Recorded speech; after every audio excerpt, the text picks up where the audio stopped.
Yes. Hello, hello. Hello, hello.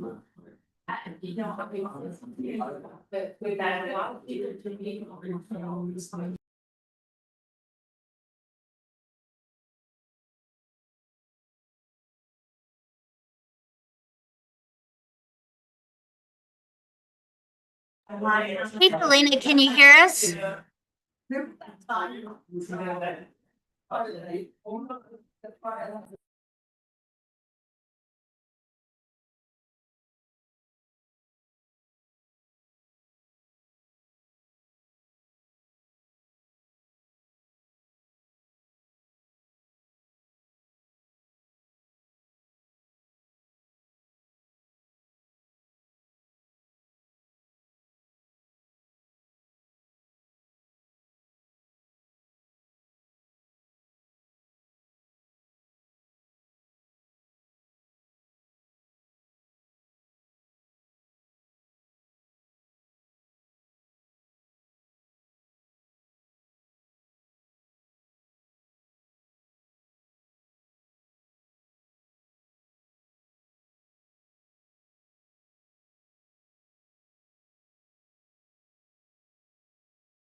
Check, check.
Hey, Galena, can you hear us? Hey, I can hear you. Can you hear me? Me, Jet. So I forgot the camera and the microphone. Okay. So Um, if you have problems, you just text me. okay, will do. And yeah. How is my audio right now? Can you hear me? Um, I can hear you. Can we do it on here? I'm gonna mute here and let's see if we can hear you through the other one. Okay.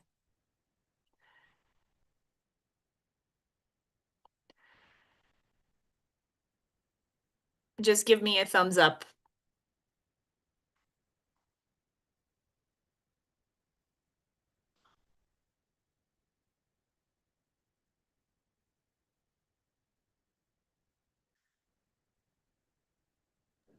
Okay, we're just we have it live streamed because we couldn't find an HDMI cord either. So Megan saved the day, did an AirPlay from Lance's computer. So this is always a test of how much I can figure out. All right, I'm gonna delete this and see if we can hear you at all. Just give me a thumbs up when you want to do a sound test. Okay, okay.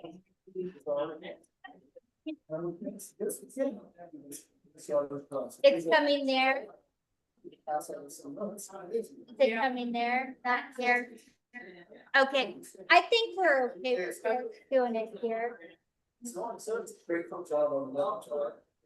So we're just gonna do it here, Galena, and you just let us know if you're having a hard time. I'll have the public come up here and speak. And then we're gonna be able to see you on the bigger screen. Okay, great. I'm so sorry I'm not there. Oh, no, no, no, no, not a problem at all. Not a problem. I made these cute little flyer cards of all the information of our website. And I'm like, oh, I forgot the camera microphone. How about I that? mean, Carmen, it's impossible to remember it all. I always have a list for next year or next time, so it's on my list now. I'll just carry that over. All right, we'll get started here in just a second. Okay, I'm ready whenever you all are. No rush on my end.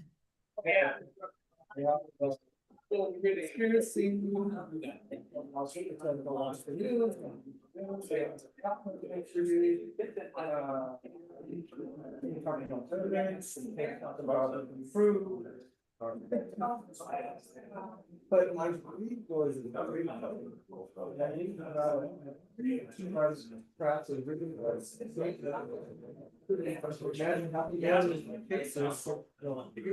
and by us we know that it is compelling emotionally resonating. So when you look at the embers to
There are waters in that fridge, is that where Darlene said it was? There's sodas and water in there. You want to go this way? Yeah, like better. I'll trip over the wire.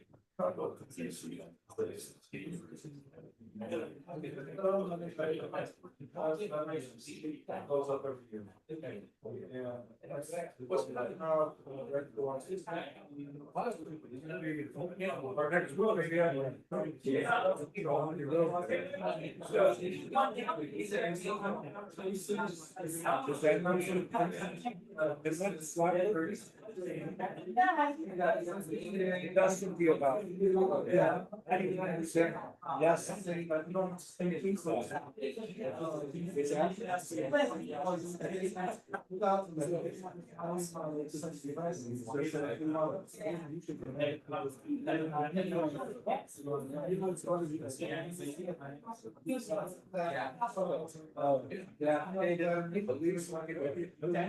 can tell you. Last year.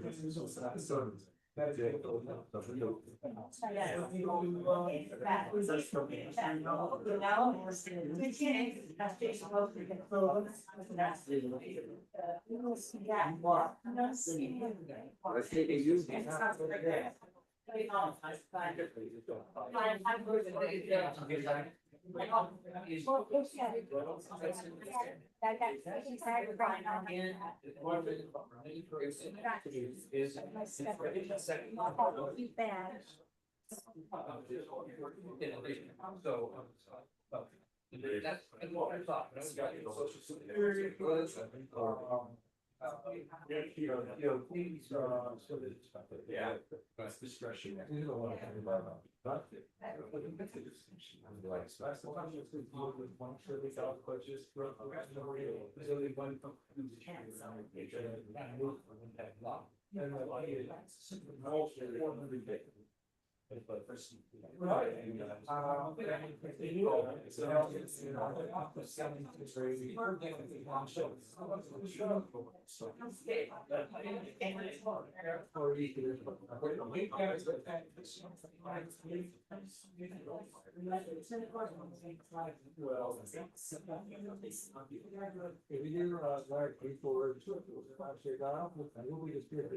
All right, everybody, good morning, welcome.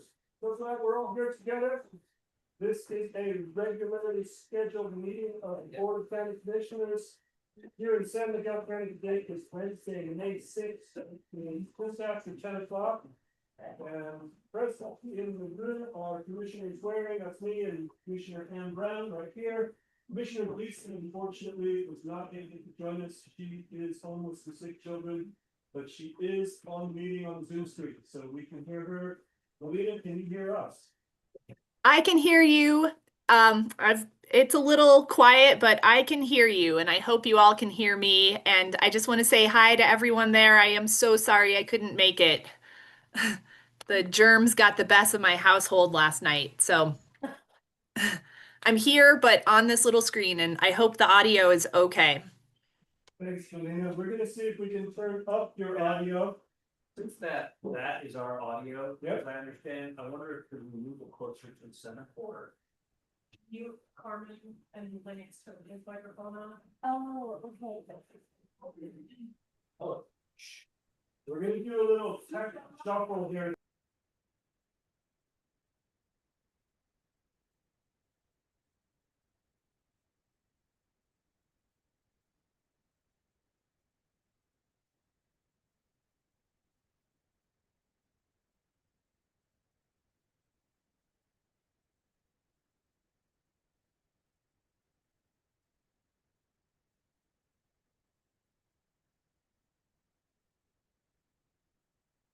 Self off mute. There we go. How's that? Galena, could you speak again, please? I sure can, Lance. How is that? Is that better? We like that better? We like it better, Galena. Great. Your audio is way better than I was just receiving as well. Loud and clear. All right. Here's where we sit. For communicating with Galena, we need to go over in that corner where Mike and Carmen are right now. And that's going to be, or do we need to come to my computer? we're gonna have a little cozy fireside chat right by my computer. So Mike, if you could move that chair or a chair over closer here. Yeah, then we can do the pickup from my computer. All right, we got the tech part figured out. That's great. Moving on to our moment of silence for grounding and gratitude.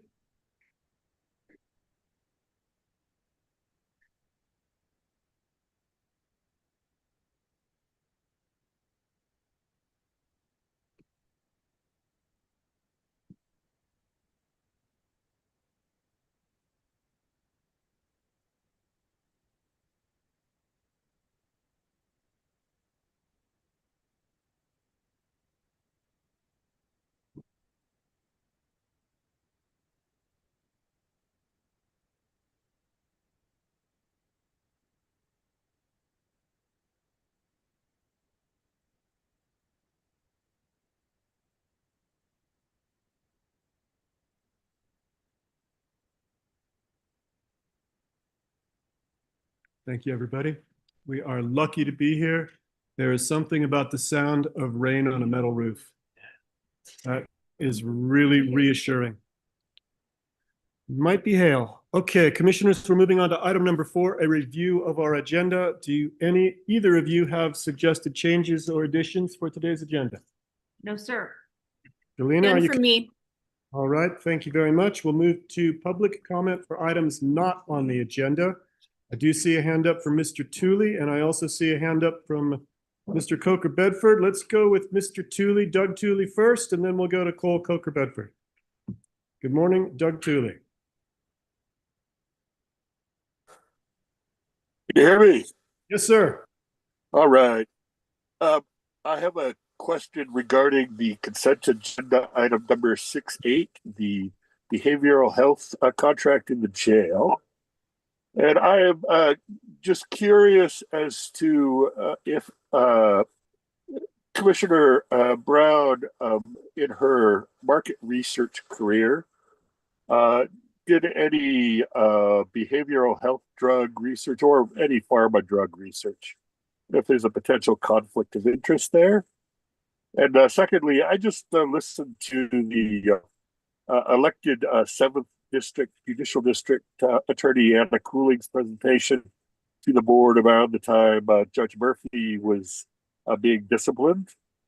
And she offered at that time to do a presentation in the county on jail bonding procedures. And you folks said there was no interest. And I think that is an important topic to discuss.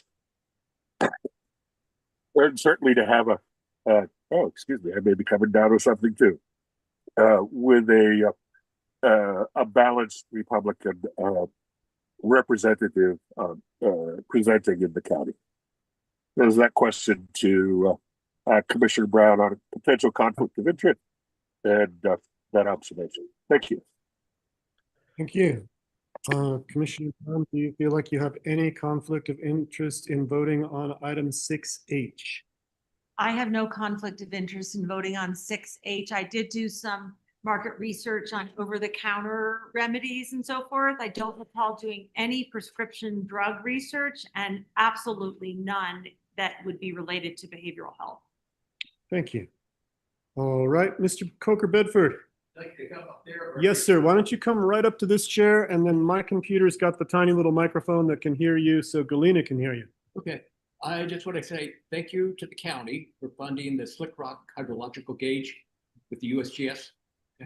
And, you know, that comes up most importantly in dry years like now. So they've been letting 5 or 6 CFS out of the dam after you evapotranspiration. That's getting 1 or 2 CFS by us. Okay?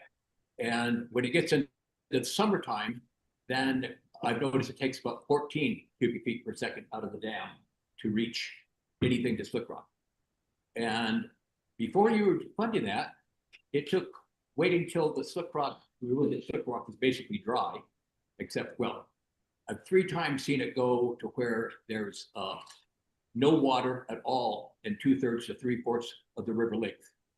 And then the last third or quarter of the river has a little little tiny pools where it used to be big pools. And in any case, it's not very efficient to wait until it's totally not moving and everything's dried. And for me to send pictures in, it's happened to get it again. I send the photos in and they go, oh, wow, there's no water left in the river, or it's not flowing at all. And I mean, it's still some little pools. So it is still water left in the river, just that it's a series of ponds. And anyway, I way appreciate not needing to call in there. The other place where it happens is in the big water years, like in 2023. In 2023, of course, sometimes you get water added in from the side places. So what's coming out of the dam is not necessarily what's happening. Well, because I'd measured what's going on at that bridge at Slick Rock, and all, I was able to report under the Dolores Boulder something, keep people appraised.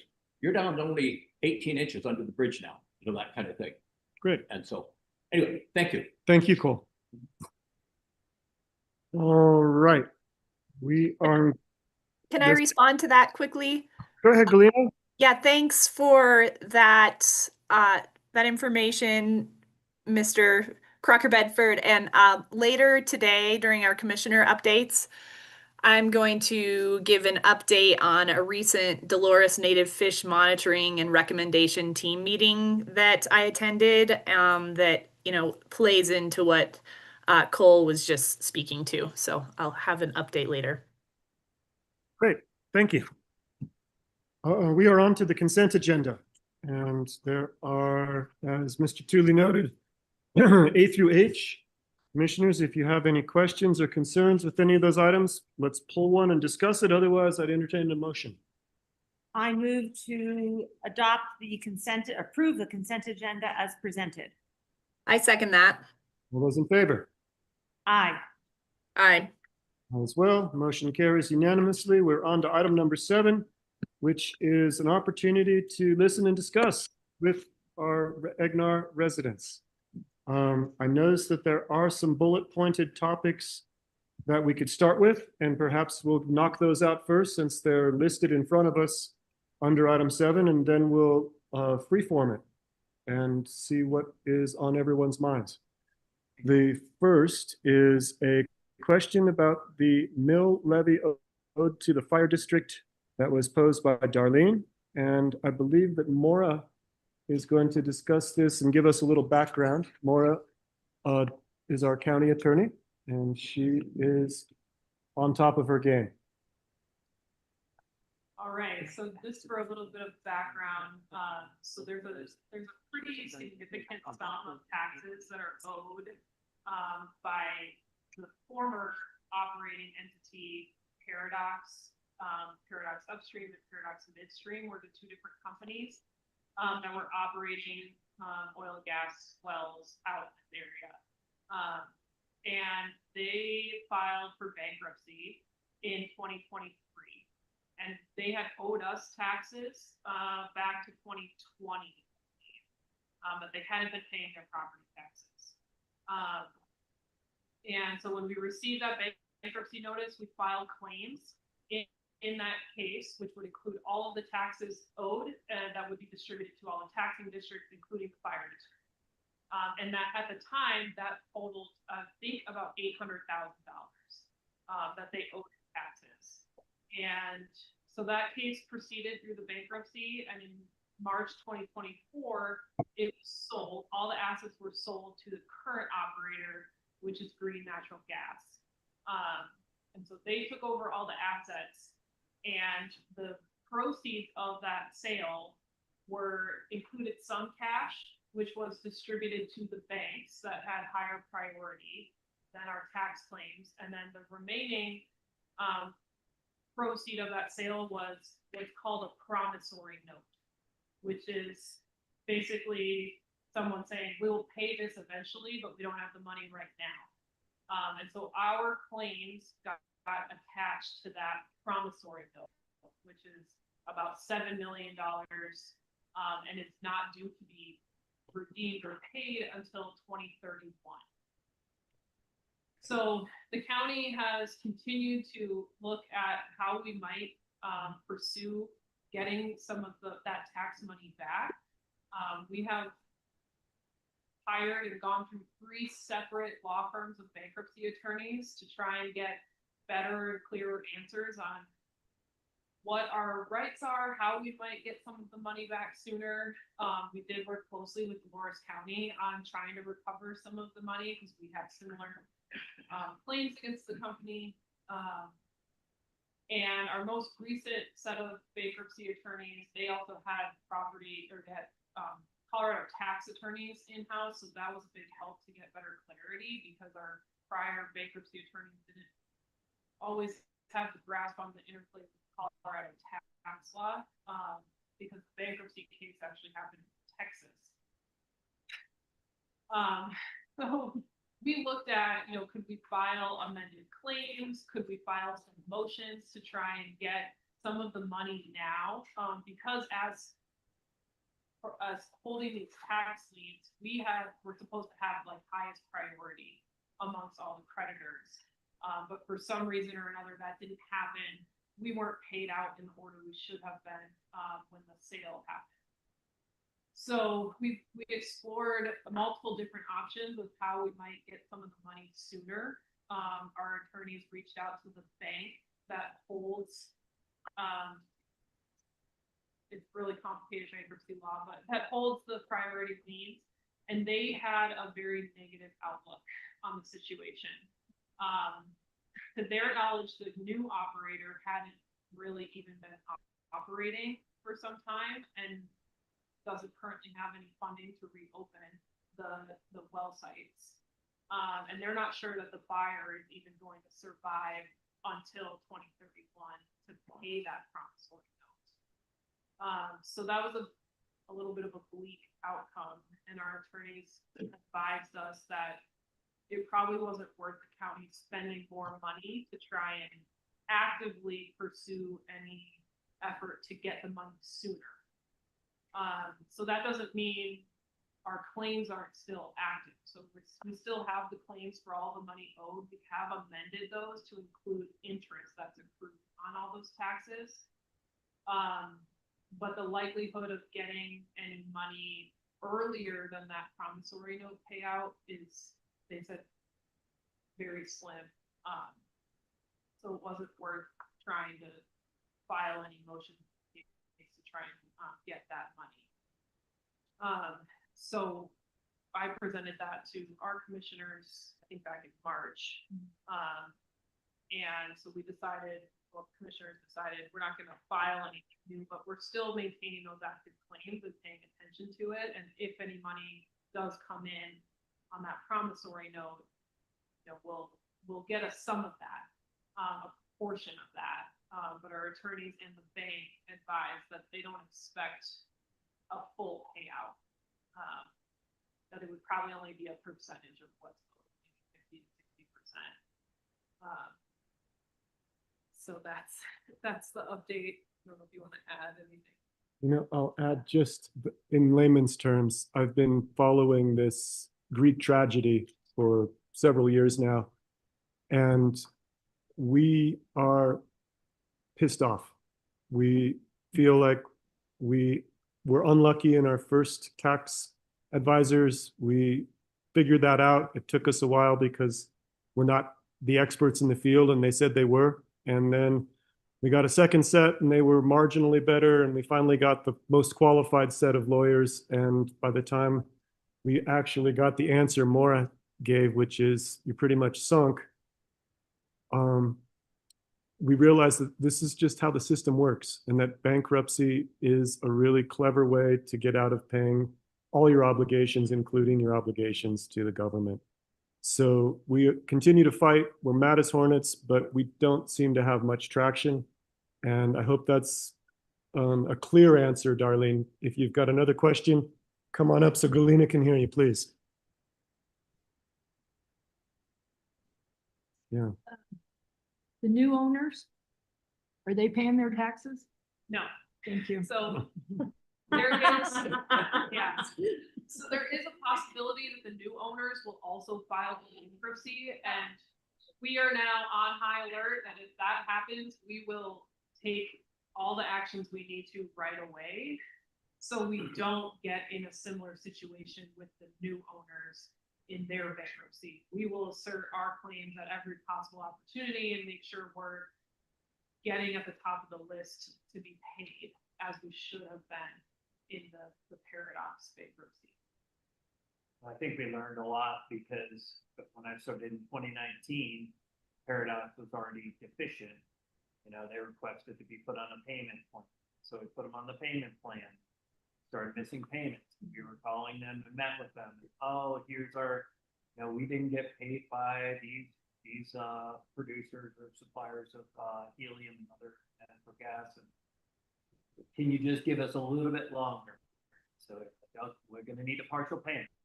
Give us a little bit of a partial payment, and then what I'm trying to say is that we've learned a lesson on not getting strung along after that experience, and unfortunately, I think that's gonna make potentially some of our actions seem harsher, you know, for future producers. But I think we've learned that we can't trust that these companies are going to honor their word or stick around.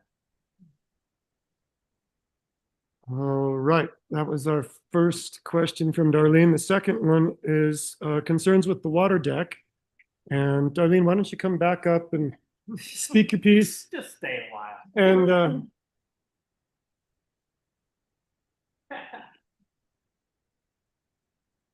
We call you the mayor. Yeah. We're so glad you're here. See it. The lower part of the water docks where you put the hoses into and they fill the tanks up faster, has never been right. Never been. Right. Okay. It doesn't work. Every time they come out and do something to it, they say they fixed it. I know you guys are paying for it. It doesn't work. does the water not come out? Doesn't come out. That's a problem. And so everybody's having to do the overhead, which is fine for some people, but the water trucks, the county, it's taken them forever to fill their water trucks, right? It takes a while for me. Yeah. It does. So there's no reason why they can't fix it. So, Okay, thank you. second lower spout question. Mike, do we have a game plan or are we gonna call? Yeah, and I know Carmen had already spoken to Steve Bowman at Montezuma Water. Yeah. Maybe we'll stop off on the way home. Knock on the door. Ryan. Just one question I have. That lower hose, Darlene, if you hook it directly in, does there still air gap, or do you have to have an air gap on the trailer if you hook to that lower one? I'm not sure because we quit. Okay, because I'm just curious if they might have shut it off if it's not hooked to an air gap every time, then it has the potential to contaminate water that's in the line. So I'm wondering if that's why they might have disconnected it. Just a thought. But yeah, because if we fill our water truck straight out of that, we would have to hook to the air gap, you know, that we have on ours. But if everybody doesn't have one, then that, just a thought. Well, it was working without having to do anything at all. And now the overhead, somebody keeps messing with that, and we have cameras on. And that isn't changing. They keep pulling it up every time we pull it down like we're supposed to. And it contaminates the tank. Definitely. Ryan's making notes. Carmen's making notes. Darlene, we will continue our efforts to get that water dock spot on perfect. Seems like every time we meet, we get a little closer. One day, the water dock won't be a topic of discussion. All right, Carmen is gonna speak a bit about spring cleanup. Yes, so we managed not here, but we usually do the large dumpster outside here. We did it twice last spring. We had 2 dumpsters, but I'm hoping we can just do one this fall or this spring and then another one in the fall. I'm thinking in the next couple of weeks, it usually depends on what Bruin has going on. It'd probably be after Telluride spring cleanup and Norwoods, which would be after May 16th. So it'd probably be that maybe last week in May, if that works for everyone. and they'll keep it until it's filled, and then we'll get it back here in the fall. Materials allowed or not allowed? Um, everything's really allowed, they just charge us for them. So electronics, mattresses, tires, they all cost extra. Paint, Paint, you should be able to take to your local paint store, that's free to dispose of. So if you can avoid those things, like last year, we had 2 bins and it was $1,800 because of that extra stuff in there, and I'm not sure if they look at it when they dump it or what, but we don't mind paying that, right? We don't want to discourage people from using those dumpsters because we're gonna have to pay. That's the point of those dumpsters. But if Right. you have another option of electronic recycling somewhere, I don't know if, we have it in Norwood. We have it in Telluride, but I know that options are limited here. But yeah, we would rather you get rid of it, but tires, is better through a, different organization. And I know this is kind of far away, but if you guys have tires, we did get a grant from the state of Colorado, and we're looking at doing tire disposal at the Norwood transfer station, that first 2 to 3 weeks in September. And they help to pay for it, and it's absolutely free for people to drop off. That's an option too. Thanks, Carmen. What I'm hearing you say is if you can make a journey and save a few pennies for the county, please do. And if you just need to get rid of it, we'll take the financial hit happily. So appreciate that. Before we go to a road and bridge update with Ryan Rigetti, I'd like to take a moment to introduce our Dolores County Commissioners, Phyllis and Eric, who have kindly driven over to join us today. Welcome, you guys. Is there anything that you would like to update us, the community, on from your side of the line? And if so, please come up to the speaking chair here so that Galena can hear you. And talking. Yeah. Don't think any major updates right now, just go here for that fire season. All our equipment in order. I don't think Galena can hear you.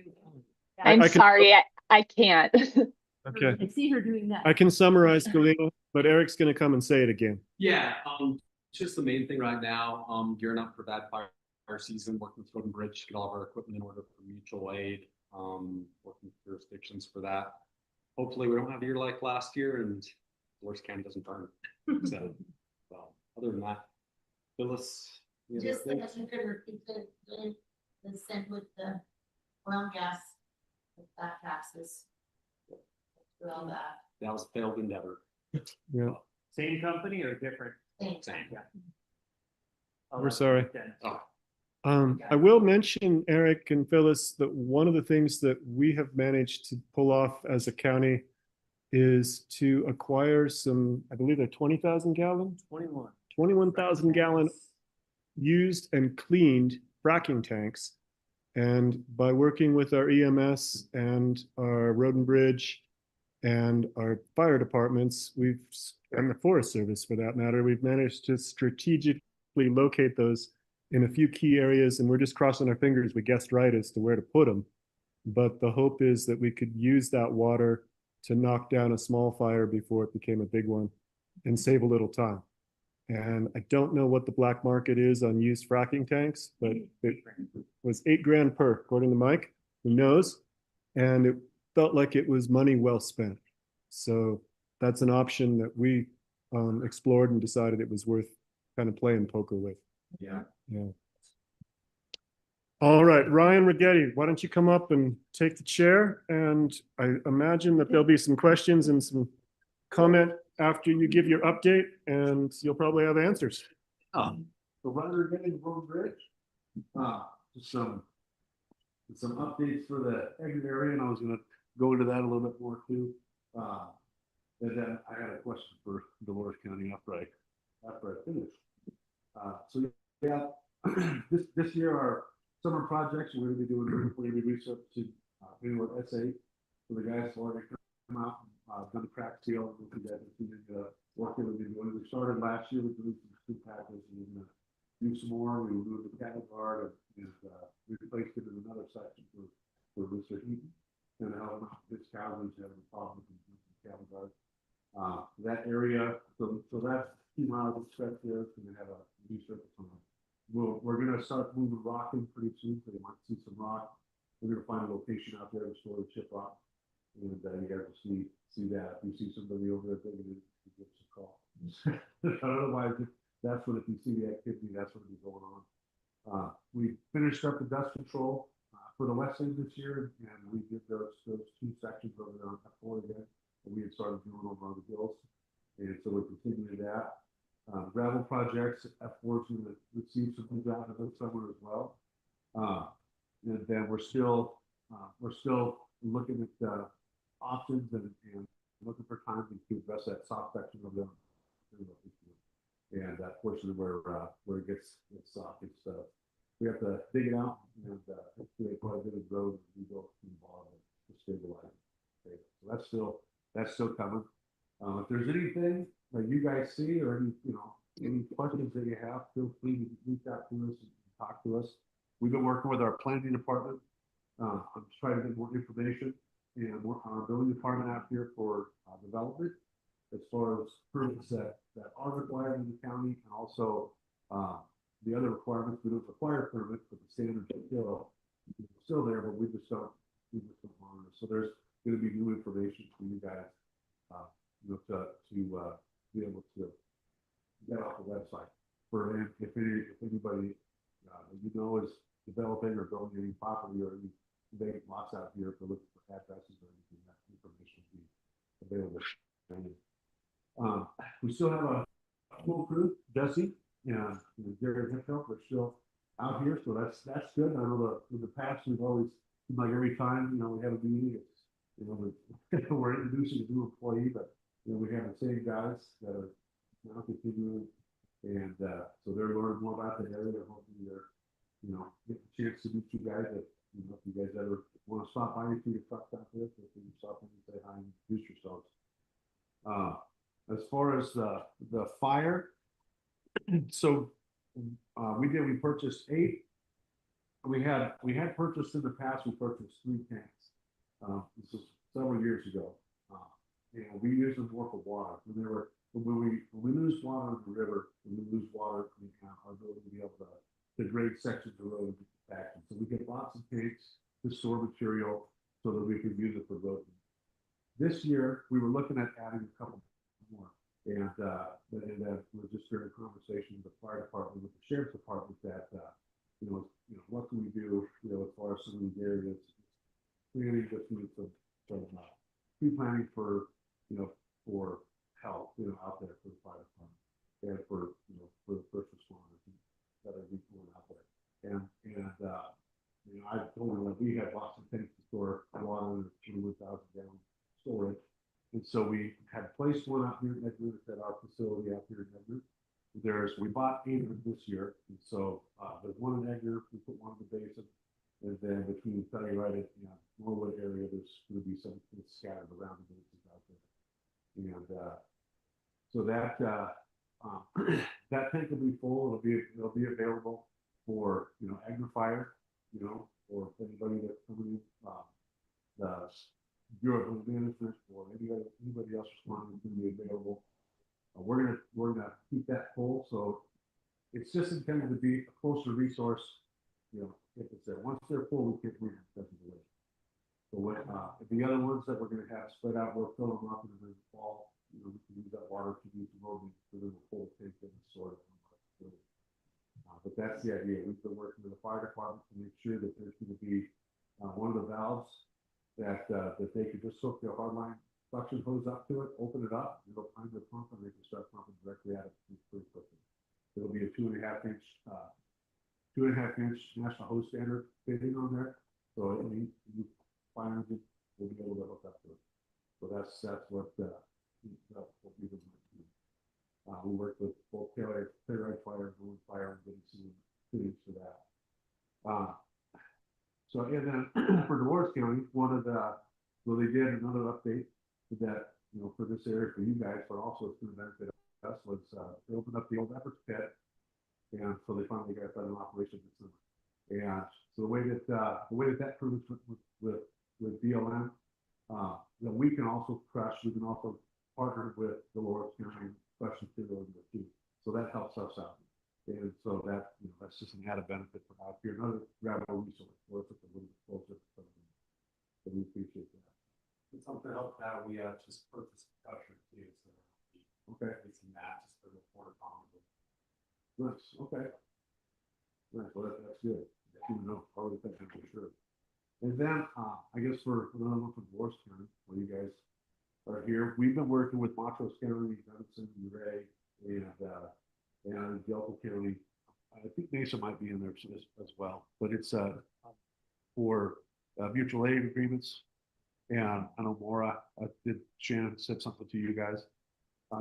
Dolores County wasn't, you know, but sure if that's something that I didn't see their county as part of that group that was, but if it is, it's just, it covers mutual aid as part of the discussion. We'd glad to sit down with you guys or, you know, get you guys information. We have to add more counties on this end of ours too. Montrose County is the one that really spearheaded it, and they captured the counties that were around them, and so that's why we're being part of that group. But Called the West. it's called the West Region. Yeah. So that's why the who was included, but we certainly do a separate one. Yeah. Something They're trying similar. to keep Yeah. it by.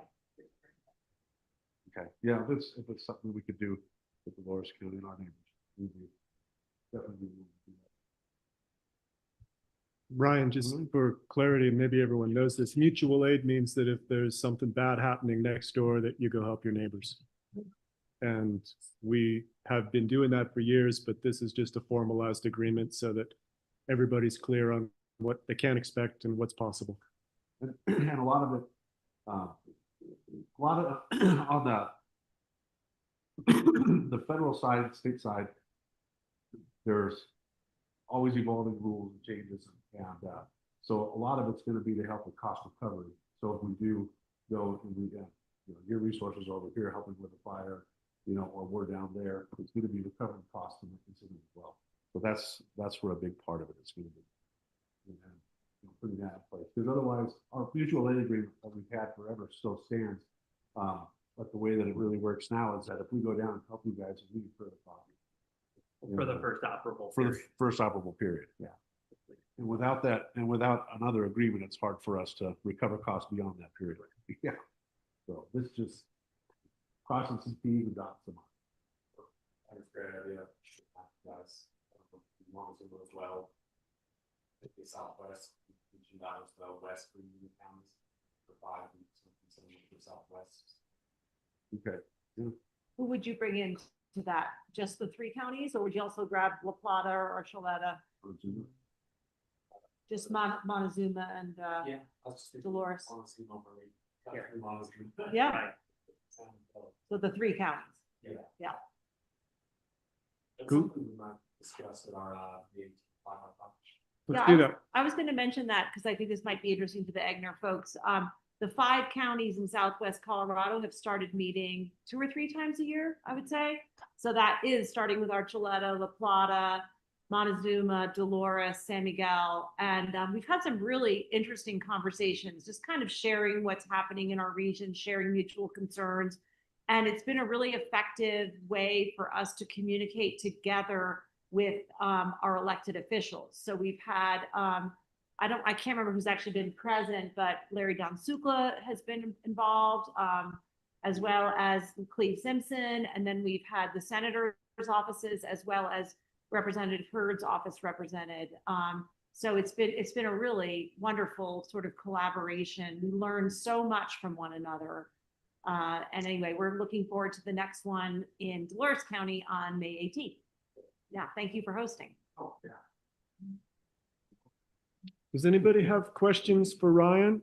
I see a hand up from Mr. Coker Bedford. Why don't you come up so that Galena can hear you, please? Don't Yeah, you guys can just have a Yeah. debate here. So several years ago, when the Department of Energy did the reclamation at Burro Canyon, and the waste pile that's closest to the S8, yeah, it was shaved down, but it also ended up closer to S8, and getting basically losing some of what had been a tiny bit of a bar ditch. Really, it wasn't a very good bar ditch to start off with, but it somewhat lost that. And then there's, of course, a pipeline, gas pipeline running right under there. So of course, you don't want to dig that out very far. And I've two suggestions. One is you could try to figure out, hey, maybe the gas pipeline people want to dig real close to that pipeline. You know, but my more stronger point is before you do the new chip seal, I wonder if it's possible to lay down some rock and build up that S8 right in front of that waste pile. So when there's a big rain and it rushes stuff off the waste pile, rather than building up on the road, it actually goes down the ditch. Yep, so we did meet with Black Hills Energy and we had members of the Department of Energy that were out there. Just when was that, Alan? It was last fall, wasn't it? Yeah, last fall, and we had discussed that. And so, we're the plan. I don't know if we had done it last winter or not, but was to take that shoulder down and regrade that shoulder so it's not sloped towards the road. Take all of that material and they said we could haul it right back up on top of that berm. We'll put it back up on top of there. So yeah, we're continuing to work with them on that in that area. I don't know time wise if we'll have time to raise that section of road there before we do the chip seal. But I know if we could add, we were in there doing some patching. That is a section we're going to do some patching. I don't know if we. And I think a lot of the stuff in the waste pile is too big to use for road base. Yeah, and plus I think it needs to stay in there because they were having some problem. There was a detention basin there that was filling up as well. So I know that they are monitoring that. And we'll keep working with them on that for sure. But we notice the same thing when it's coming down. Some of it's down that little access road and it's flowing along the shoulder there, and then that shoulder fills up pretty quick because it's pretty flat. And the gas line's a challenge. We can't put a culvert in there because of the gas line, and we can't cut down too much because we get too close to the gas line. Have to hold a certain amount of coverage. But yeah, it does. Yeah, it has some challenge. Hence, if the road can come up, before the chip seal, we can. Thank you, Ryan. Thank you, Cole. Is there anybody else who's got a concern about county roads? This is a great time. Come on up. Welcome. Ron was hard man to get a hold of. But I have property on county line. You called yesterday. Yeah. I got the information, but anyway, everybody brought me down to you just to get an address to that. Yeah. And the end of the county gravel maintained part ends before my field driveway. Yeah. And I mentioned in the planning department or the housing department, the driveway, it needs to be improved or have a permit. Yeah. And so we're not going to improve it. It's off the county road, so we just want to address to that facility because they have a little cabin up there. So so we had a meeting about this yesterday with our addressing official and with the planning department. And that case did come up. Your case did come up. I had asked that during that. Just to make sure that it's still consistent. And this is, one of the reasons why we put that document together, so that it's the same for throughout the county. Is the standards the same throughout the county? I'd be glad to sit down and explain that to you in more detail after the meeting. But just for the group, in short, the county requires a development permit for any new for any change, in the use of the property. Which if you're going to add an address, then it's not agricultural use anymore, so it's going to be associated with a different use. So a development permit would need to be filed. It doesn't mean that you have to get building permits to the other permits, but you still need to file or still need to apply for a development permit, and then it'll go to us, the planning department, whatever your planned use is for that property. then it'll be assigned to that review agent, and then we'll start working with you on what you need to do. I scaled it out and this property sits on like 3/10 of an acre in the timber. Uh-huh, So it's outside of the farm field.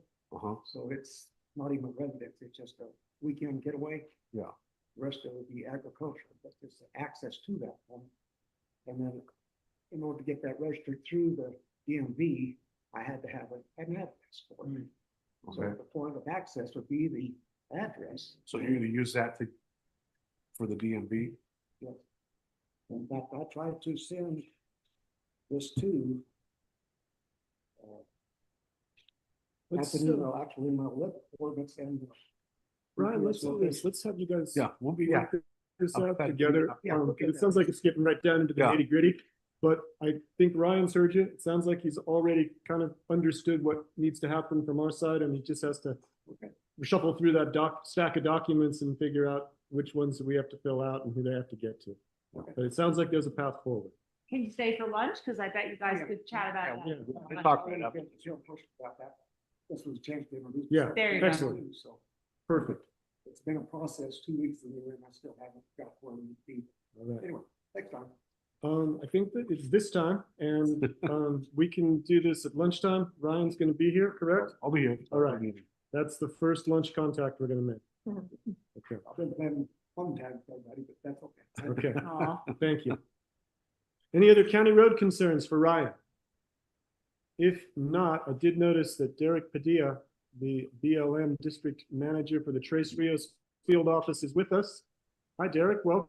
Come on up. We've got a chair here because Galena is on the computer today. And without being close to my computer, she can't hear a word we're saying. And I can speak loud if needed. Please do. Thank you, Mr. Padilla. Sorry to not be there in person. And it's field manager. Oh, Yeah, you're right. my boss is the district manager. All right. I'm giving you a raise. Right, right. All right, well, I'll get started. So with regards to exploration activities on the Tres Rios field office here in San Miguel County, we have a few exploration projects that have either been completed or are in process. I don't know if everybody has does everybody have a map of, yep, that's the one. So I'm going to be working off of that. So I'll just start from west to east. So the state line notice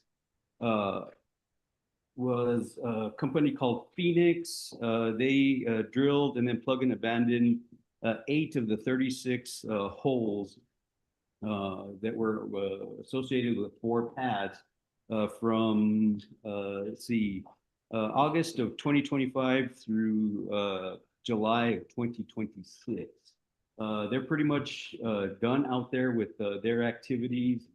They're just a company that does the exploration work, and then they make that data, available for other companies to purchase from them in the event that somebody has an interest in developing, the resources out there. What they were targeting out there was copper.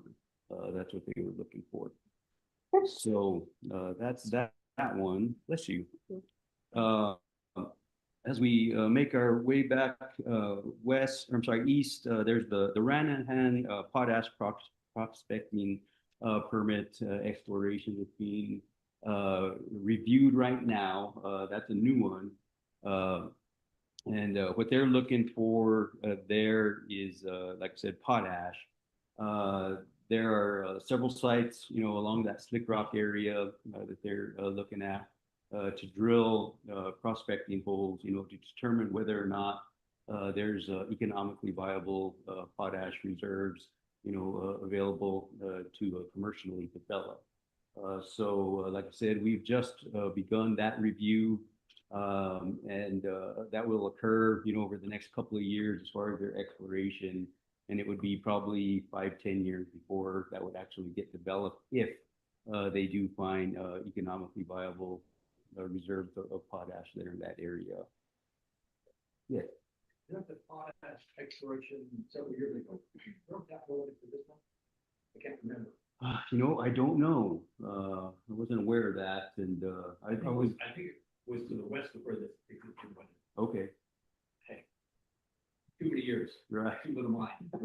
And I've only been with the BLM here in this area for about 3 years now. So if it was before that, but that's definitely some information I can find out if you'd like. And then there's the Slick Rock notice, the next one on our list there. That one's a Highbury Ansfield company. They're looking for uranium and vanadium. Is what their exploration work is. Well, there's not exploration there. They're actually going to be doing some ground monitoring drilling. The state requires that 5 quarters of groundwater monitoring be conducted prior to submitting a mine plan to the BLM for consideration. So this is in that Burro Canyon area that was being asked about specifically. So they're currently drilling right now. So it would be, you know, about 1.5 years out before they would submit a mine plan, you know, depending on what they find out there. So, you know, because they are going through that, you know, effort and expense, you know, we do expect that we could, you know, receive a mine plan. Right now, we were told, you know, that they're going to use the existing infrastructure that's out there, that there wouldn't be any new disturbance. These are all on the legacy uranium DOE lease tracks where these areas that they would be operating on are located. So there again, there wouldn't be any new disturbance. They would just be using the existing infrastructure that's out there if they were going to re-engage in that area.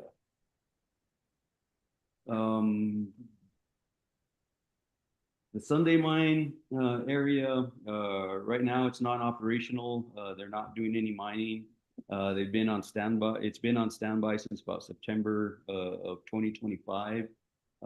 They were, you know, expressing interest in developing a new mine plan for their area to just bring things up to the current standards. I think the original mine plan for that area was done in the late 80s, early 90s. And there again, they just wanted to bring it up to standard. And they had also wanted to add in another area that the name of it is escaping me right now, where they there were some surface, I guess it's the topaz part of the complex out there. And they, I think, have since decided that they aren't going to develop that. So we haven't heard whether or not they want to develop that new mine plan, you know, because once a mine plan is approved, it's good until, you know, basically in perpetuity. They don't need to bring it, you know, up to any certain new standard or anything like that. So, you know, unless they are going to change something from the old mine plan. And that's what they were, like I said, in the process of doing. But I think, like I said, since have since decided not to go that direction, so a new mine plan wouldn't be required. So, but we haven't had a lot of interaction with them because they haven't been having any operations out there, you know, to hear what their future plans are at this point in time.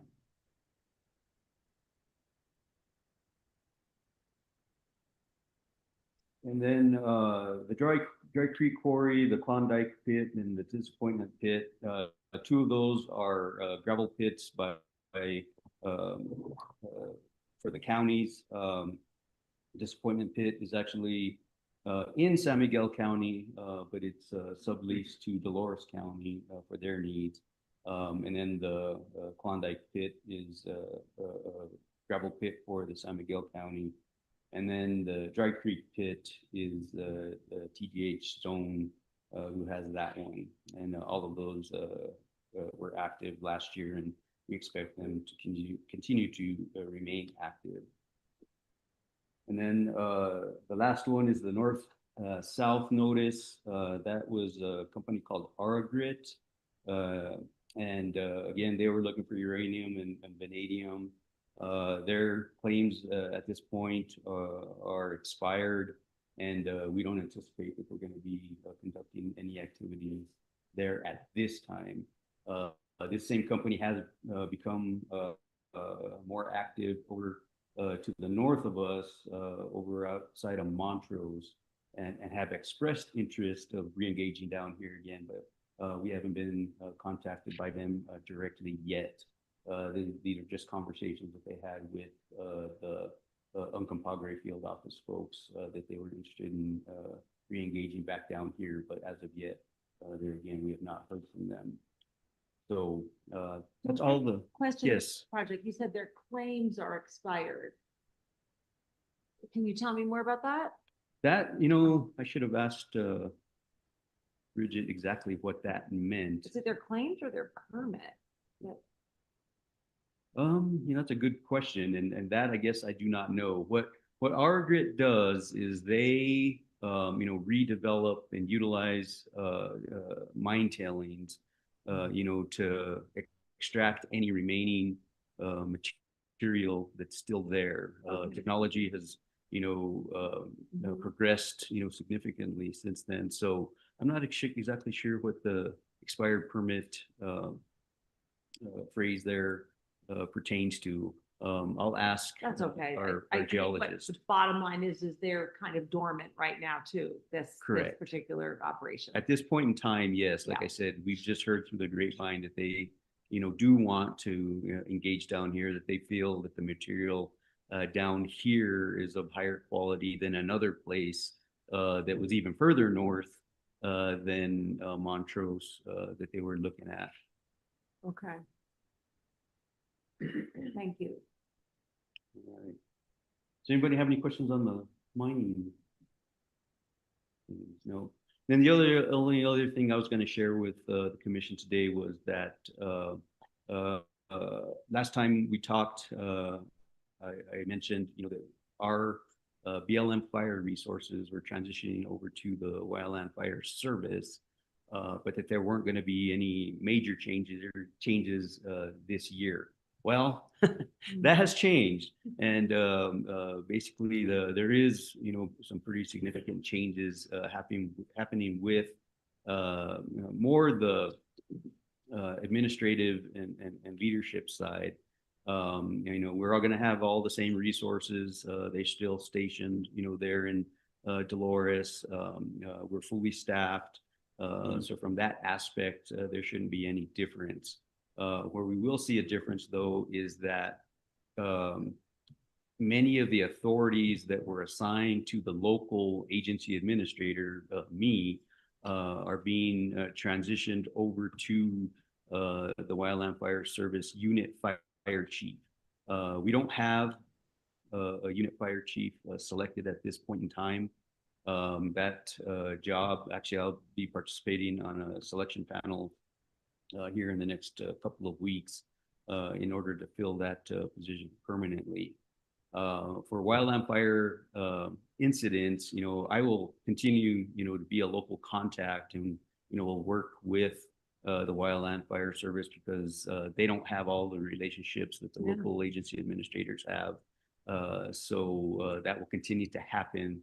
But as far as ultimate signature authority for cost share agreements, what we call the Wildland Fire Decision Support System decision, will be the Wildland Fire Service unit fire chief. I will still be a signatory on that as well, but like I said, I wouldn't be the ultimate decision maker on that, or the sole decision maker for that matter. So those types of things, direction is still coming out on how all of this is going to work. So, I anticipate there'll be some bumps along the road. So we'll see how that goes. But, my hope is that we're going to get somebody in, that is a team player, and, that there aren't going to be any major hiccups. The person that potentially could have been our unit fire chief, who was the BLM fire staff here for the Southwest District, Rusty Stark, will be retiring here at the end of this month. So we will be getting somebody brand new. And I guess I do have one more thing beyond that. So anybody have any questions on that? Yes. Selena, maybe.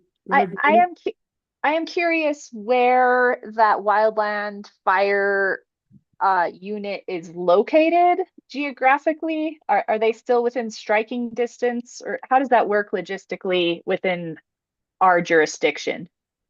So as far as the unit fire chief position, it'll be located either in Montrose or in here in Dolores. So those are the two duty stations that were offered. The geographic extent of the unit fire chief for this area has not been defined yet. So what has happened is that, the Wildland Fire Service is taking in all the Department of Interior Bureau fire resources under one umbrella. So this unit fire chief will be responsible for, depending on where they draw those lines, potentially the Trace Rios Field Office, Mesa Verde National Park, the Southern Ute and Ute Mountain Ute tribal lands,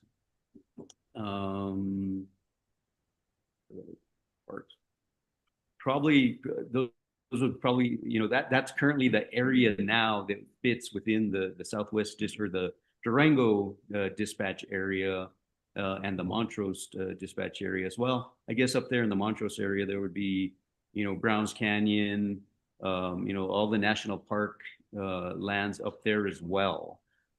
So anything that's Department of Interior Bureau land, from Montrose south to the New Mexico line, west to the Utah line, and then over to Pagosa Springs would be potentially within our area unit.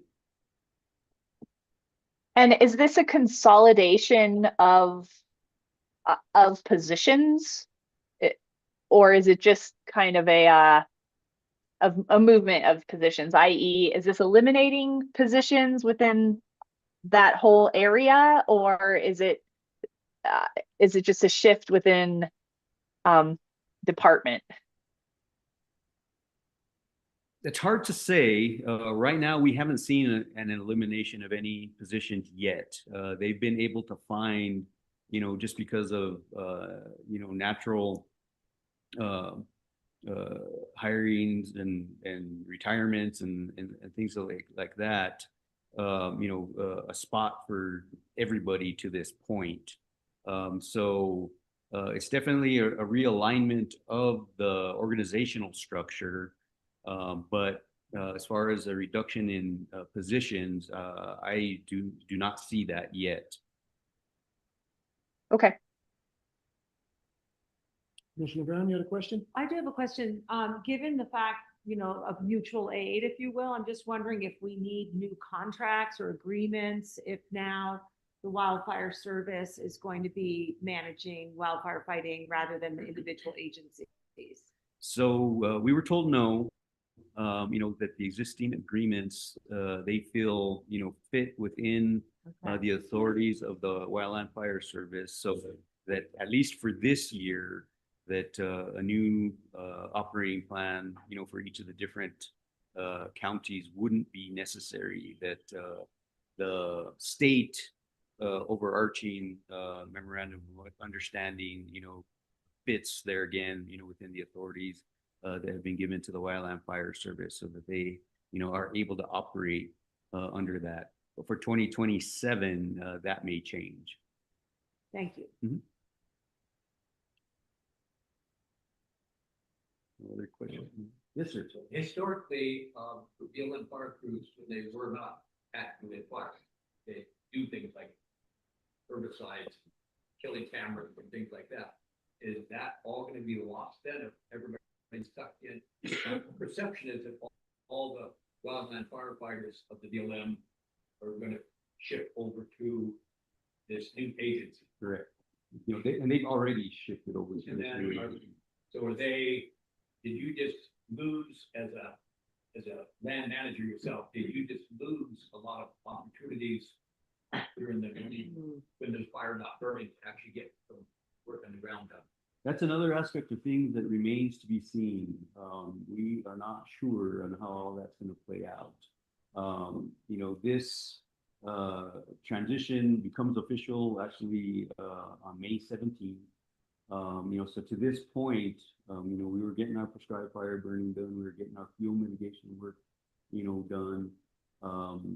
We've been told, that we should be able to expect, the same level of engagement and support from the organization, the Wildland Fire Service organization, similar to what we've experienced before. But what the unknown is that, because these employees now are going to be also supporting, the BIA lands, and the Park Service lands, on whether or not, there again, we're not losing any firefighters, but are they gonna, consolidate their time, in particular areas that may be of higher priority than others. We actually have the benefit that, we're the one, the BLM are the ones with, the wildland urban interface. You don't have a lot of that with the Park Service. You have some of that definitely with tribal lands. So, if there is a shift, I think it'll probably be to our benefit, and we'll have more opportunities to be able to utilize those crews, on BLM lands, just because we have a lot of private land around us that we have to, ensure that we're protecting by doing work on BLM lands. Yeah, and then just the last thing, there's been a change in our state leadership since the last time we met.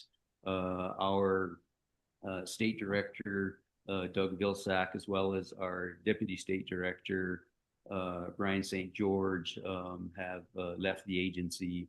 And we currently have an acting director and deputy state director. Our acting director's name is Tom Workman. He was the director for our National Operations Center out of Washington, D.C. And he's currently here for 120-day detail. And then our assistant state director is Ben Gruber. And he was a, I'm not sure what his previous position was. We just had a meeting yesterday and he was talking about, his time as a district manager and things of that sort. So he has BLM leadership experience and has been with the agency. Tom, his previous life, he spent his career with the Navy, and then when he retired from the Navy, went to be our director for the National Operations Center. So he's been good to work with so far, and yeah, we'll see what happens with regards to permanent placements. I hope here in the near future. Yeah, I just caught wind just this week actually about Mr. Gilsack leaving the BLM, and I was personally disheartened to hear that because his tenure has been appreciated from my perspective with the BLM, and did a lot of really great work there. And it was unfortunate to hear about his take of leave. Any other topics or questions? I just want to thank you for giving us the fire and mining update, and say that it sounds like you're working with a lot of change, a lot of shift, and hope that you can remain constant for us. I don't plan on going anywhere anytime soon. So I plan on being around. Good. I also saw Mr. Bedford has a hand up. National office, are they going to try again to Grand Junction? They never fully abandoned that idea. So we did, have, even through the last 4 years, national office staff there in Grand Junction. Not, our director, a lot of the higher level positions, they were in Washington, D.C. But we've not heard that, that they're going to put those people back out into the field at this point in time. So I'm not sure. The Forest Service is, some of you may have heard, are doing something similar, and they're putting their headquarters office in Salt Lake City. So we kind of anticipated hearing something, you know, similar, that they're gonna push people back out to Grand Junction, but we hadn't heard that, so I'm not sure. So many questions. Mm-hmm. Derek, thank you for making time to join us today. And Mr. Tooley, I don't have my computer facing me because I was trying to put Mr. Padilla on the screen, but go ahead, sir. Yes, my question is regarding Steve Pierce, the proposed nominated new director for the National BLM. And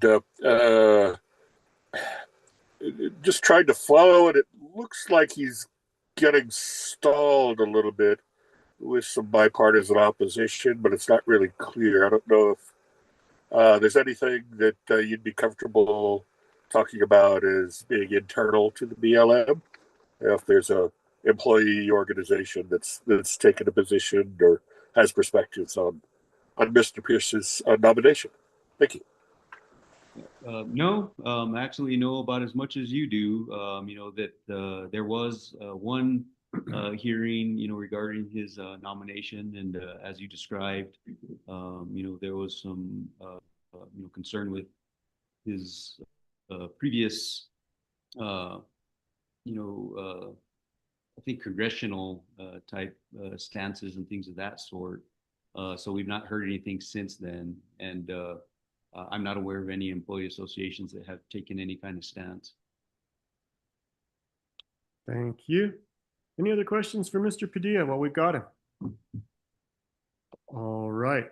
Derek, thanks again for coming, and you're welcome to stick around for lunch if you care to. If you've got things you need to attend to, I understand. I need to head out, but thank you.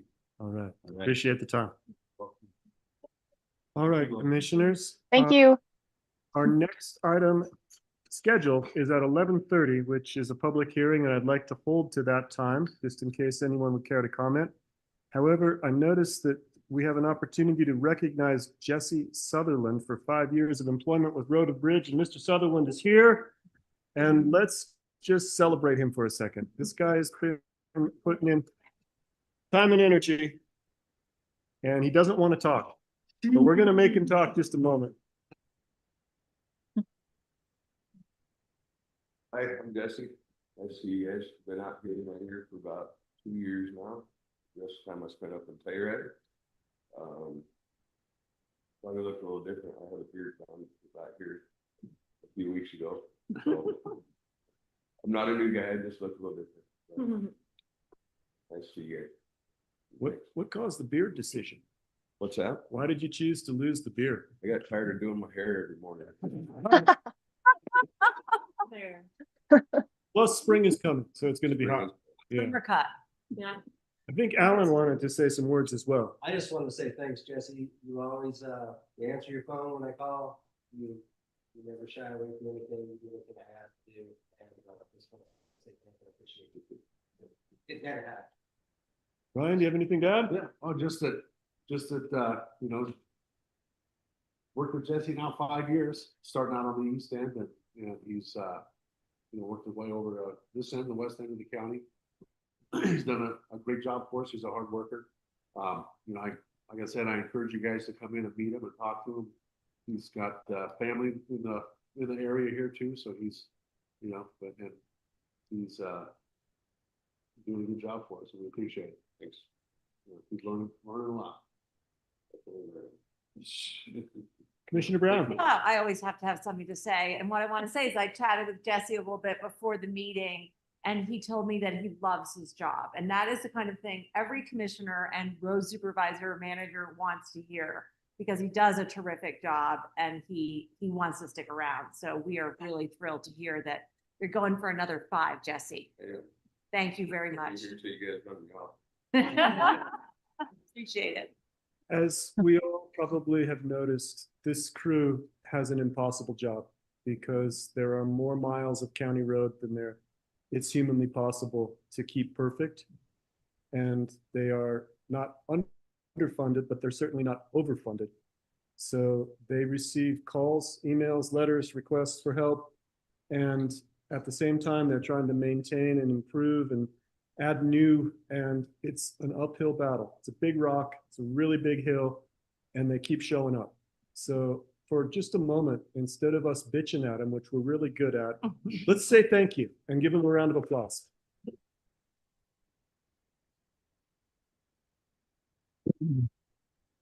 Jesse, this is your 5-year, $50,000 check. Thank you so much. Taking off next. All right, actually, it's a little lapel pin. I don't think it's that fancy.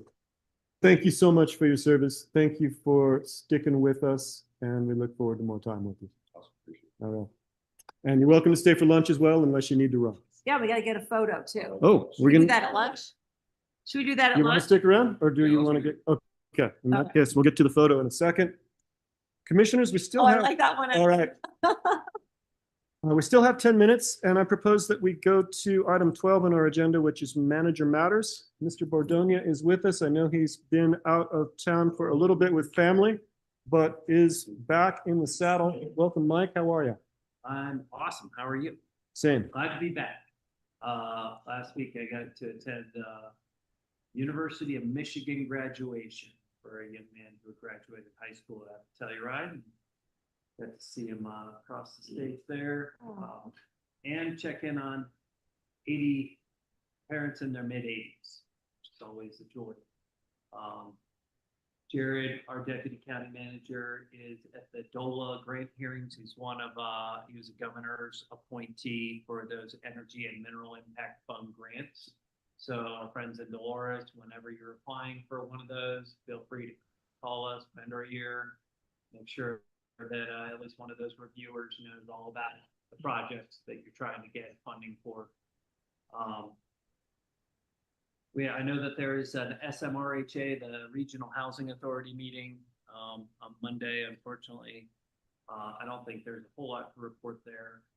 I did get forwarded a notice from the Basin Forum newspaper that from town of Norwood, talking about Norwood Hill improvements at $1.25 million, but I'm curious how that jives with the $4.6 million that CDOT's going to be spending on Norwood Hill starting next summer. There's going to be some significant delays in Norwood Hill as they're doing major rock scaling.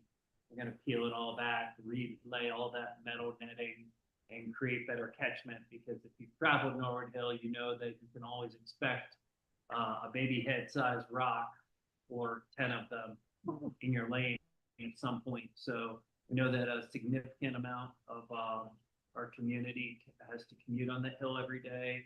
So we're happy to see that project moving forward for those safety improvements. Beyond that, unfortunately, because I've been gone, I have very little to notify the board about, other than we had a little unexpected surprise with our Fruin building while I was gone, and got to speak with our head of facilities, Greg Polio, when the town of Telluride had torn up our street and the water line into the building, and then after shutting off water to the entire block, and then learned that we have some very aging pipes. That's a facility that the county acquired back in 2002. We just paid it off 2 years ago, and we are working, we have some agreements with the town of Telluride to look at redeveloping that as a joint town of Telluride and county facility, where we would have kind of a one-stop shop for the public as they're doing their building and planning, permitting, and things of that nature. We'd still keep retail on the first floor, so that it's generating sales tax for the town, as well as for the county. We have a 1% sales tax. And but that problem has temporarily abated. They allowed us to turn the water back on into that facility, so our renters in Second Chance Humane Society, Thrift Shop, and Eco Action Partners, our coroner, our IT department are still able to be in there and operate. But it does, surprisingly, 100-plus-year-old infrastructure sometimes has pipes that need replacing. So we're going to try and find the most judicious way to go about those repairs, so that we're not sinking money in a facility that may be torn down and rebuilt in the next year. I know that we have a work session next Wednesday on the 13th that we're going to be changing to be a special meeting. We have numerous topics on that I won't go into, but they're all listed on our county website. We have a page that shows you every future meeting and what's on those agendas thus far. And then after that, on May 20th, we'll be back for a regular meeting in Telluride. 27th, we'll be in Placerville in the evening. Similar to Egnar, the commissioners go to Placerville twice a year, typically spring and fall, to discuss issues with the local Placerville community. That's probably our largest unincorporated singular community on the east end or throughout anywhere really in the county. And that's all I have. Thank I'll you, have Mike. a lot more next week I bet you will. once I get through my 800 some emails. I don't envy you 800 emails. All right. Commissioners, we still have a few more minutes and we could maybe take care of a commissioner update. We'll do that proclamation. Oh, let's proclaim. That's a great idea. Yeah. Do we need Jamie? Is she gonna be online? Unfortunately, Jamie is traveling and she wasn't gonna be able to make it. In Um, that case, we could do it without her. I think so. We're going to proclaim. All right. Commissioner Gleason or Commissioner Brown, would you care to read the proclamation that will proclaim May 2026 as Mental Health Awareness Month? I would be happy to, Thank you. given my interest in that, in that topic. I'm looking to pull it up. Here we go. Okay, this is the proclamation of the Board of County Commissioners of San Miguel County, Colorado, proclaiming May 2026 as Mental Health Awareness Month. This will be proclamation 2026-03. Whereas mental health is essential to the well-being of our community, and whereas the state of Colorado ranks 11th out of 51, I don't know why that must be, and territories, states and territories, in prevalence of mental illness, indicating Coloradans experience more mental health challenges and substance use challenges. And whereas, according to a Colorado Health Foundation poll in 2024, 56% of Coloradans reported experiencing a mental health challenge in the past year. And whereas stigma persists in being a barrier to accessing care, with nearly 50% of Coloradans who needed mental health care support reporting they did not seek out care due to stigma. And whereas the most recent data on suicide deaths in our combined region of Delta, Montrose, Ouray, San Miguel, Gunnison, and Hinsdale counties indicates 41 community members died by suicide in 2025, 8 more than the previous year. And whereas the voters of San Miguel County prioritize the mental well-being of our residents and workers, having adopted a 0.75 mill levy in 2018 to establish the Mental Health Fund, and having voted in 2025 to allow the full collection of that mill levy in perpetuity. And whereas this board prioritizes the mental well-being of our community, having approved a new position in the Department of Public Health and Environment for behavioral health projects lead beginning in 2026. And whereas organizations such as Tri-County Health Network are dedicated to shining a light on mental health and bringing hope to those experiencing a mental health challenge through research, education, advocacy, and resources, and urge that we, 1, recognize that mental health challenges affect our entire community. 2, normalize conversations about mental health, suicide, and substance use in open and understanding ways to erase stigma and remind community members they are not alone in anything they may be experiencing. 3, acknowledge that there is no one-size-fits-all program or effort that will be appropriate for all populations or communities, and address the disparity in access to mental health care for underserved and underrepresented groups while advocating to end these disparities. 4, support the efforts of social movements like We Are the Ones that build upon the innate ability of every individual to take meaningful action to strengthen our communities. Therefore, be it resolved that the San Miguel County Board of Commissioners hereby designates May 2026 as Mental Health Awareness Month in San Miguel County, Colorado.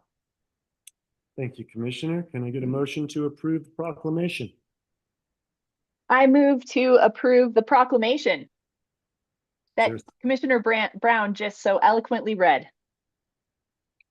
I'll second. All those in favor? Aye. Aye as well. Motion carries. We are in May. It is Mental Health Month. Everyone, do your best. Can I make an announcement about? Please. I have an announcement for the public and also a reminder for our employees.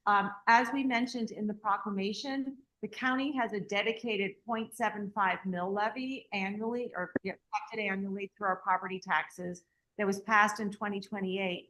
And part of that goes to various organizations working to improve all of our mental health.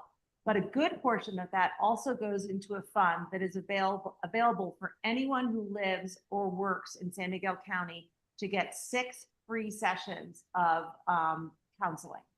And it's very low barrier. All you have to do is call Tri-County and they will set you up with a therapist. They'll make sure it's all paid for. They'll try to get your insurance involved if that's a possibility. And, you know, this is not the easiest time in our country and even in our county with the drought and all sorts of things. So I really encourage anybody who is feeling overwhelmed or sad or anything like that, having issues in relationships, to reach out. It's all completely confidential. And again, it's paid for. And it really is an investment in your well-being as well as the well-being of your family and community. So please don't be shy and please call me if you need to talk about it. I've been in therapy multiple times and I would be happy to talk to you about the benefits of that. And a reminder to our employees that we have free sessions through our benefits for counseling, online counseling. And I've taken advantage of that as well. And it was a huge help to me. And I consider myself a healthy person, but I think that's part of taking care of ourselves. So anyway, there are plenty of resources out there. And if you want to talk about it, I'm happy to chat anytime and direct you to the ones that would work for you. Thank you. Thank you, Commissioner. Appreciate that. All right, we'll shift back. Is there a motion? Oh, yeah, we did that. We did it so quickly. I got so excited. We are now stepping one more item back to item 8B, which is a public hearing. And this is consideration of granting a special events permit to the Norwood Parks and Rec District to serve malt, vinous, and spirituous liquor for the Music on the Mesa events to be held on June 13th, 2026 and August 8th, 2026 at 1165 Summit Street in Norwood, Colorado. Carmen Warfield is the one who handles these requests. Carmen, tell us about it.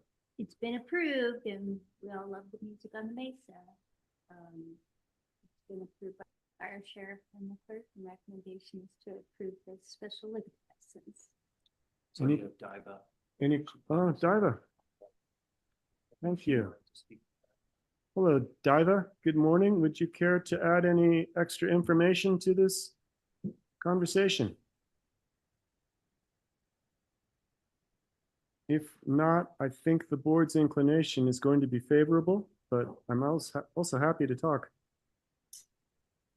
You have the option to unmute if you'd care to. I'm wondering if you're fumbling with the unmute button.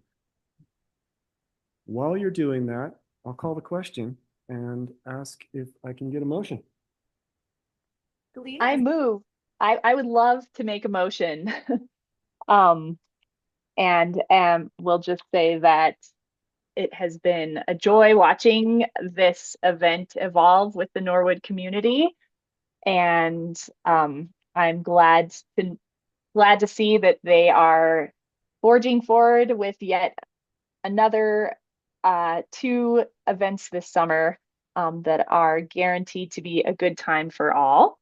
And with that, I move to approve the special events permit to Norwood Park and Recreation District to serve regular malt, vinous, and spirituous liquor for the Music on the Mesa events to be held on June 13th, 2026 and August 8th, 2026 at 1165 Summit Street, Norwood, Colorado. I second. All those in favor? Aye. As well, motion carries again unanimously. And I do notice, or at least Carmen just noticed for me, that Melanie Wasserman with Tri-County Health is on our call. Melanie, we kind of raced right through the proclamation and I missed an opportunity to give you the floor if you'd care to speak. Oh, thank you so much, Lance.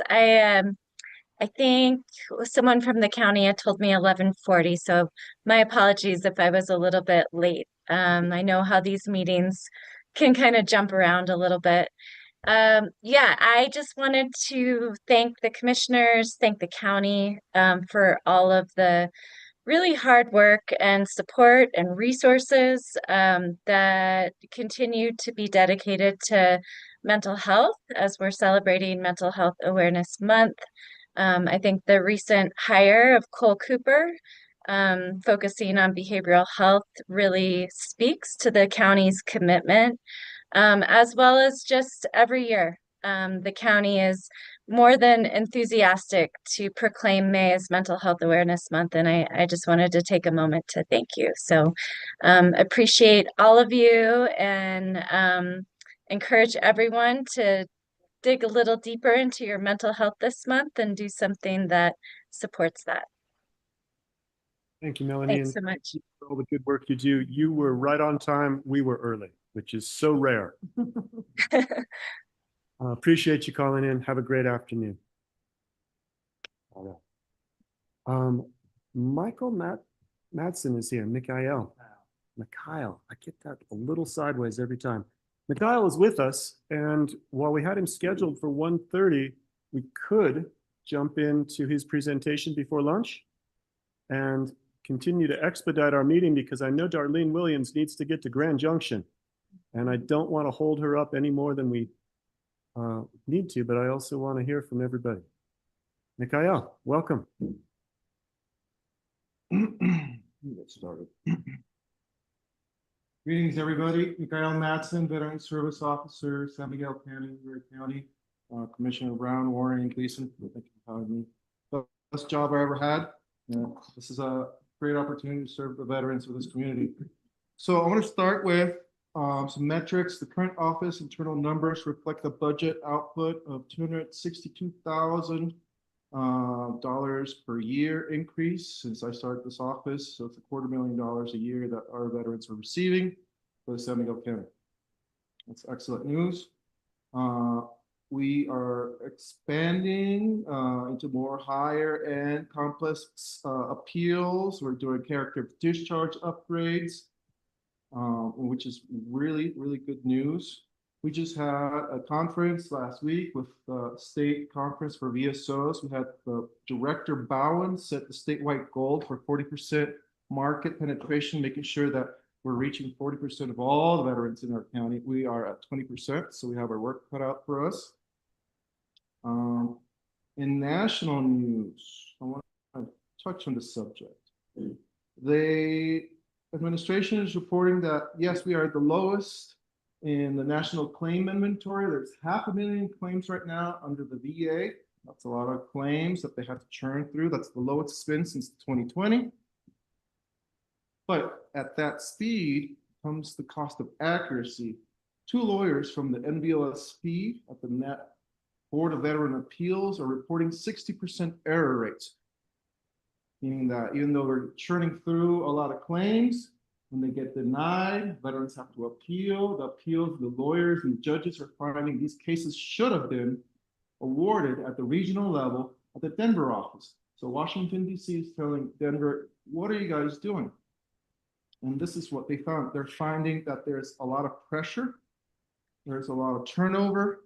There's a lot of incompetency and inexperience at the Denver area regional office.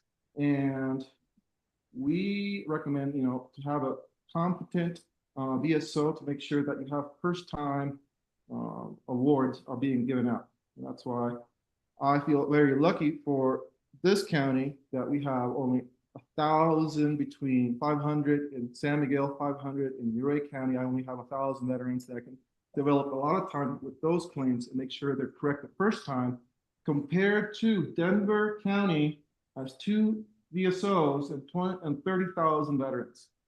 So they have no time to answer their phone calls or answer emails and make sure those guys are getting their benefits. Colorado specific news. I want to say that we just applied for veteran transportation grants. We're still doing a VAG grant, Veterans Assistant Grant. We're trying to get a new vehicle, perhaps a Subaru all-wheel drive, to take veterans from this county all the way to the nearest veteran VA clinic, which is in Montrose and Grand Junction in Durango. We applied in February. The results will come out in June. What else? And just, we've been working on a backup plan, should we not, because we applied last year, or Mikhail applied last year, and we were unsuccessful. So we have a backup plan with some outside funding.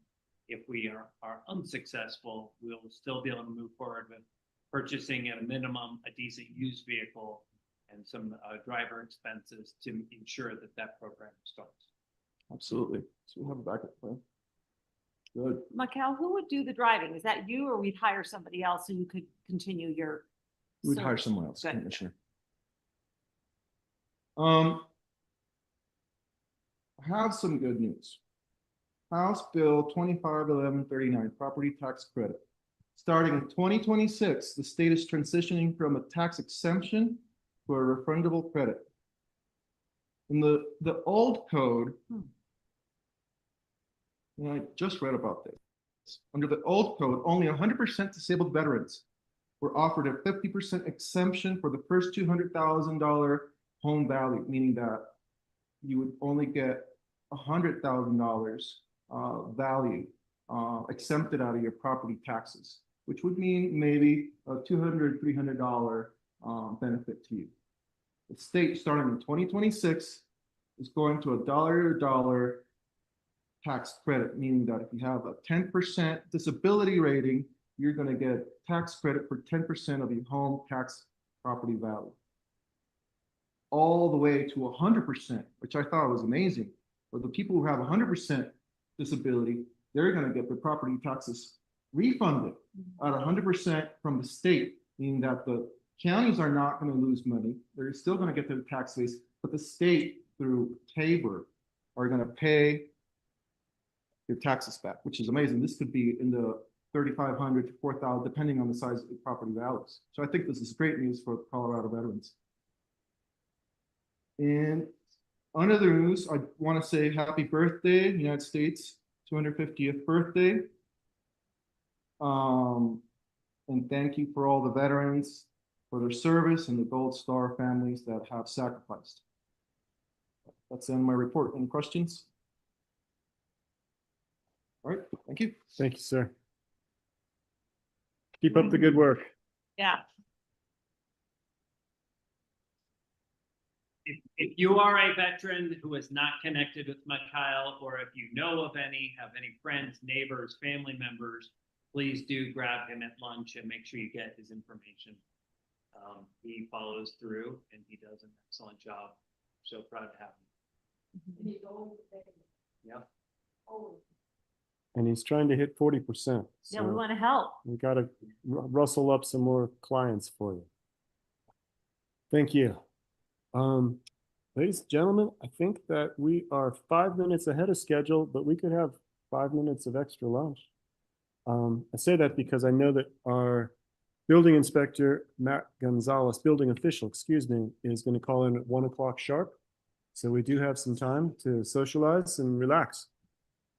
Let's take a recess until 1 o'clock. Thank you, Galena. Thanks. I'm just going to eat my boring sandwich now. We're going to eat Darlene's And banana bread. I know I'm envious. All right, Bring- enjoy. Bring you some. Okay.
Hello.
Can anyone hear me?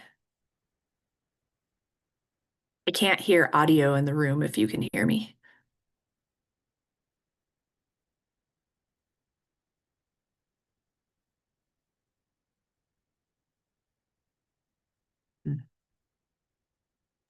Let's try that, Galena. There you are. One button away from perfect. I was just holding up the little card and letting everyone know that on the table there is information about the new wildfire website. I won't repeat myself because Galena knows all about it, but I will say that grab a couple of those and hand them out to your friends and neighbors as well. It is the first time that we've managed to get all the info into one place. And I hope we don't need it, but if there is smoke in the air, or if there is a fire ban a-coming, this is where we can find out everything we need to know. It also gives us some tips on what to put in your go bag and how to think about evacuation from a prepared sense instead of a scramble sense. And we all are, I think, realistic enough to know that we should be thinking that way. Can I add to that? Since it's a brand new website, if you're on it and you're looking for something you don't see that you feel like we've missed, let us know. We'll fix it. Yeah, we'll fix it. It's brand new and it's very adaptable. So help us out there. We'll crowdsource that. Maggie. So then it would be best to call to check that website rather than call the dispatch, or? It would be best to look at the website and it will give you the numbers to call depending on where the problem is. And then yes, call, because that's going to be faster. The website is really just a place for all the information we have about everything from getting ready to where to look to what to do if, God forbid, anything bad happened. But it's not the emergency number. It's just a place for us to get educated and have all the same information. Okay. All right. We are on to item number 10, and that is a discussion of the West End Zone District compliance with the new Division of Fire Prevention and Control compliance requirements from the state. Matt Gonzalez, our building official, is on the phone with us. Welcome, Matt. Good afternoon. Hey there, everyone. Can you all hear me okay? Yes. Great. I'm going to share my screen in a moment and share some information and some images with everyone. I apologize for not being there in person.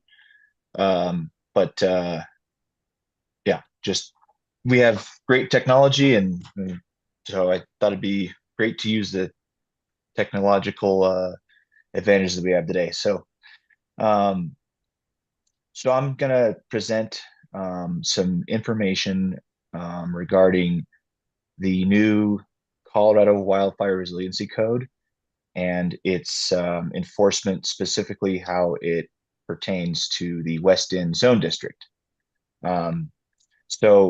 I have some slides that I've used in other presentations to kind of run through the code, what it is a little bit, but I want to focus too on what everyone's curious about is how is it going to be enforced in the West End where we don't we haven't been issuing building permits or development permits for most residential construction and those types of things, all residential construction. So I'll just jump into it. I'm going to share my screen here.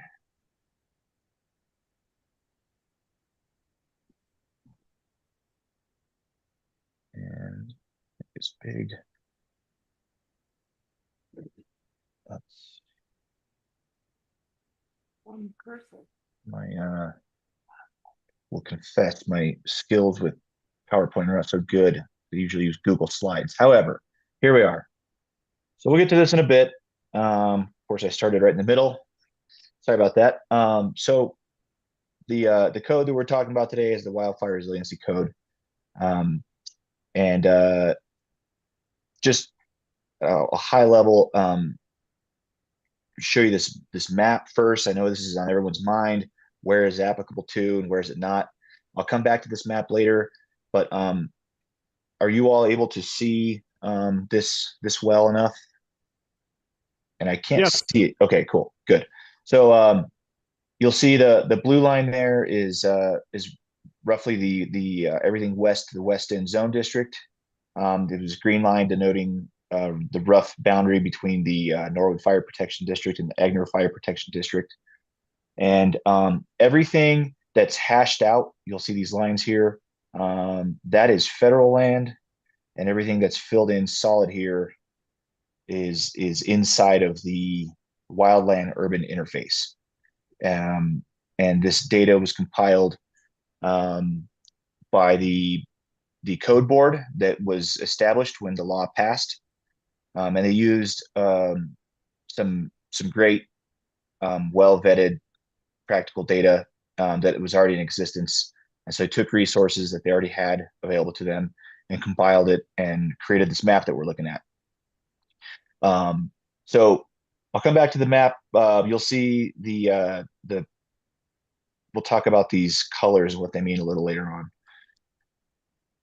on. So just I've given this presentation multiple times, and so I feel like, and I know the commissioners have heard it some multiple times as well. So I'm just going to go over this quickly. If we have any questions, let someone know, and we can pause and either answer them now or make a note of them for later. So the mission of the Wildfire Resiliency Code Board was effectively to create a code based on best practices that works to protect Colorado residents from wildfire and their structures as well through just good best practice wildfire resiliency standards. And so that's what they've done, and they've given us this code. And I already said this stuff. If you look at these points down here, we're just talking again about trying to provide good defensible space around our properties and our buildings, and make sure that if a fire does get to our building, that it's built to do its best to resist the fire. So enforcement and compliance. This is where we're going to start getting into the West End question. So first off, permits or compliance is only required when a permit triggers the applicability of the code. And that for that to happen, I'm going to pull up a list of exemptions later, and you all can take pictures of it, or I can tell you how to get to the list later. But effectively, if your project is not exempt, so if you're building a new house, or if you're doing a large addition, or if you're doing a renovation or a repair that is greater than 25% of your exterior wall or your roof, generally that's when the code is triggered.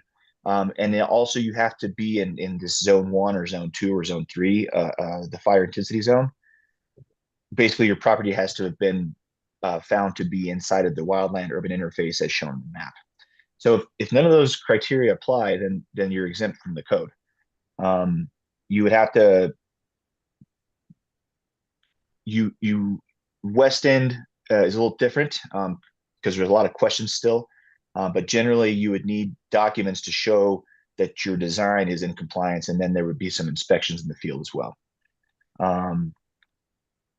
So we are, as you saw on the map, there are multiple jurisdictions overlaid on top of each other, and then we have the exemption for the West End zone district in and of itself, which makes things challenging.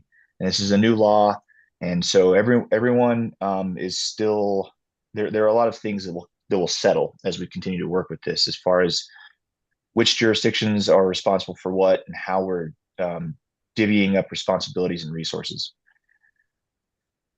And there's a note here at the bottom that we're still actively working with the Division of Fire Prevention and Control to work some of these things out. So sorry for the text heavy slide here, but this is kind of the crux of what I want to share with the commissioners and all of the residents today. Are these kind of three possibilities for how are we going to fulfill our obligation to verify compliance with the code. So what the code doesn't say, what the code doesn't require governing bodies or jurisdictions to do, is to enforce in any certain style or at any certain intensity. There are other municipalities and jurisdictions that will write citations for your grass being too tall. Obviously, we don't do that around here. We don't have the resources or the taste for it. We know that there are other jurisdictions where they're across the entire county. There's no building code incorporated, and the land use code may be very not very restrictive either. And so in those instances, the enforcement will be effectively like a light enforcement. So we, in our situation, I think no one's told me this, but I do think we are I've asked, and I think we're the only county that has a certain portion of the county that by resolution or by ordinance is exempt from code, where other parts of the county are. I haven't seen anyone else that has that situation yet. So it presents a little bit of a unique situation for us. So what we know from the Division of Fire Protection and Control and the code board is that we are responsible to ensure to make some effort to ensure compliance from all of our residents. And so what it may look like right now, and these are just our options to date. What we're really looking for is feedback from the commissioners, and happy to answer any questions from residents as well. But what these options that we've come up with for enforcement, what's the taste for them, and what's the feedback? So option one for West End residents for demonstrating compliance to us, the county, would be effectively where you're required to get permits for other things like septic systems, right? OWTS, on-site wastewater treatment systems, or a driveway, or an address, that we would use that permit mechanism to effectively provide you. We have to make you aware on a case-by-case basis what your obligations are to be in compliance with the Wildfire Resiliency Code are. And then effectively we would just collect an affidavit, a compliance affidavit stating that you're aware of what the code requires, that you are certifying, you're self-certifying effectively that you will be compliant with the code, and that you when your project's done, that you are in fact in compliance with the code. So option two is a similar in nature, where we potentially would think about creating an activity notice, which would function similarly to a permit within our permitting database, by which the applicants would effectively notify the county of their plans to engage in some development. That could be, again, for simply a driveway. It could be for a whole new single family dwelling, addition, what have you. effectively you would notice us of your planned activity. We would look at the scope, and we would provide you with effectively an informational packet that has compliance requirements for all of your entire scope of your project. So you would get information about your septic system compliance, driveway requirements and compliance, addressing standards, and in addition, the wildfire resiliency code standards. And then you would obtain permits that you're required to get for like your septic and your addressing and things like that. And we would again collect from you an owner affidavit stating that you're aware of the requirements of the wildfire resiliency code and that you are indeed in compliance with the code. So it's kind of, again, a self-enforcement mechanism for the wildfire resiliency code. The third option, which is the least baked, frankly, at this point, is to just defer jurisdictional authority in the West End Zone District to the Division of Fire Prevention and Control. They are putting together effectively a permitting program. So they would review compliance documents and issue a permit, and then by July 1st, oops, there's a typo there, 2026, not 202, to provide an inspection service. We don't know anything about their, well, I've been told that their staffing levels are going to be 2 inspectors and some office folks. So I don't know how they're going to provide support to jurisdictions that ask for it. I know that they are going to probably be in a position to have to decline the request for support. And so I think when they look at if we were to make a request to them to handle the West End, because we don't really go permitting in the West End Zone District, that they may be inclined to deny our request because we have staff and we have a permitting mechanism and we have a land use code and building code, which is not applied in that zone district. So we've talked about that. We will continue to talk about it. That may or may not be an option going forward. So that's kind of where we're at with our compliance options in the West End. And I have, again, just this map, just to show you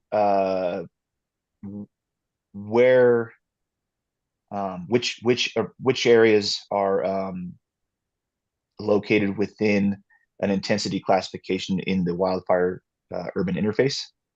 And a little bit later on, I'm going to pull up the actual, I'll show you guys, show you people, you folks, everyone, how to access the map, how to access the code, so that you can begin to familiarize yourself with it while we're still trying to figure out, the best path for enforcement. But right now, I am going to pause and ask if there are any questions right now. I haven't gone into what the actual code requires, and I may or may not, given time and desire for that, because you can access that online through our website or through the state's website, and kind of maybe ask questions if they're relevant then. But for that said, I'm going to pause right there and ask if there are any questions. Thank you, Matt. Before I look for hands, I'm going to try to summarize what you just said in many words, and I'm going to try to do it in a sentence or two. Matt is in an uncomfortable position. I think you can hear it in his voice. And the reason he's uncomfortable is because he's been told by the state that we all, when we build something new or do a big project, a big addition, have to play by some new rules. And an example would be siding. We have to now use fire-resistant siding. It's more expensive. And so there's going to be a tension between someone who's trying to do a project on a small budget and this new state requirement.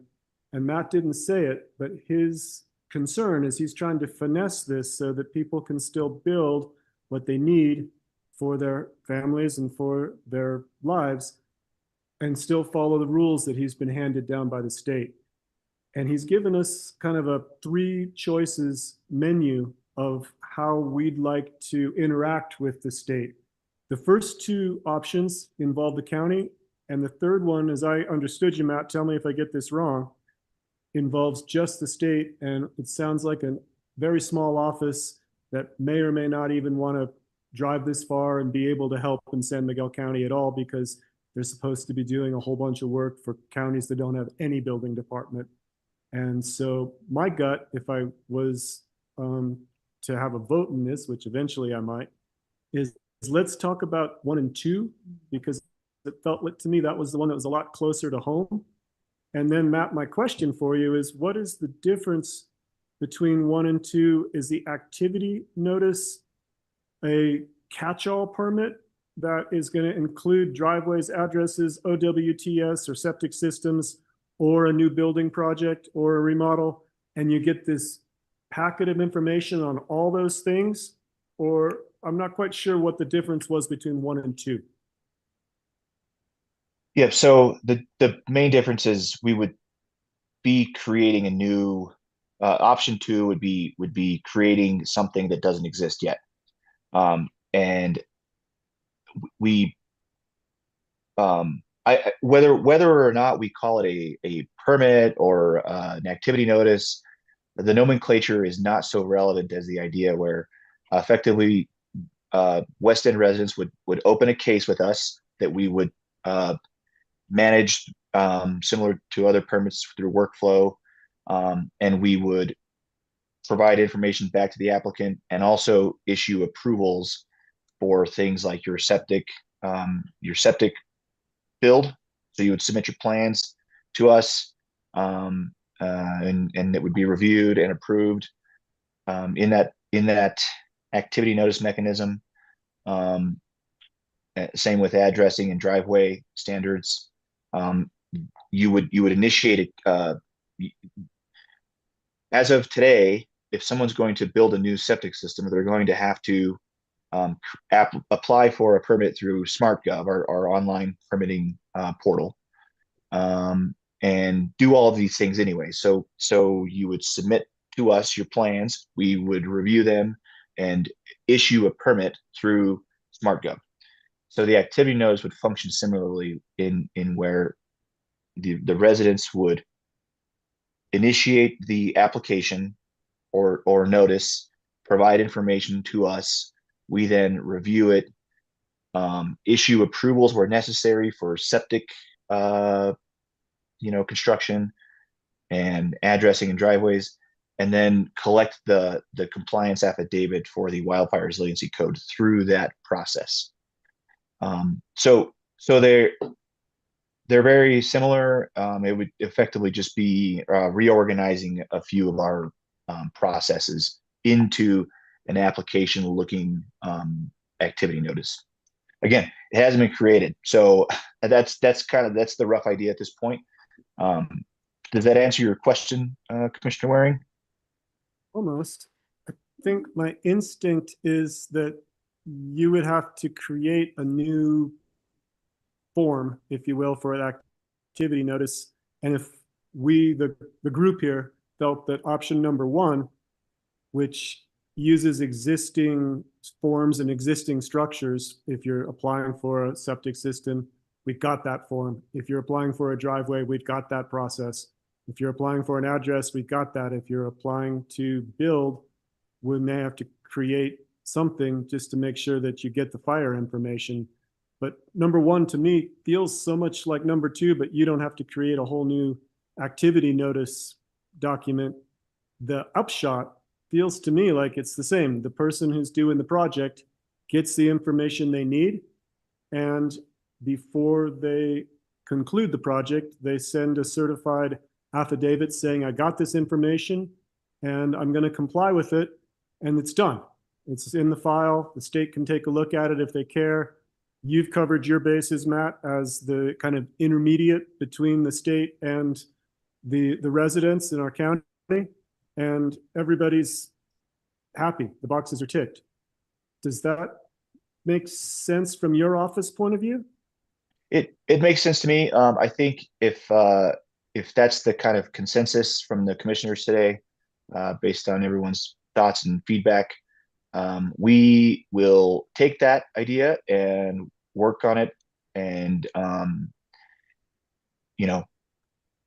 create some scenarios where we can test it and refine it a little bit, and then we can report back here in the next few weeks, and let everyone know how it's going, and when that process will be fully built and up and running. We will not begin enforcement of the Wildfire Resiliency Code until July 1st. So we have some time to refine these processes and report back to you all. So if that's the consensus, then we'll certainly work on that. Well, it's actually not the consensus yet. You just got one commissioner trying to summarize, and I ended up stating, as I tried to summarize, where I think would be sensible from my perspective to head. We've got two more commissioners we're going to hear from in a moment, but first let's take some resident input, and Darlene Williams just stepped up to the microphone. If I'm lucky and spin my computer, not only will you hear her, but you'll see her. And hey there, Darlene, there's Matt. Here's Darlene with a question. Okay, I have a home that's been established for 50 years, say. I want to put on a new patio, cement, siding. I ask for a permit for that. Then I don't know, is the permits going to be the same amount? Are they going to go up because of the restrictions?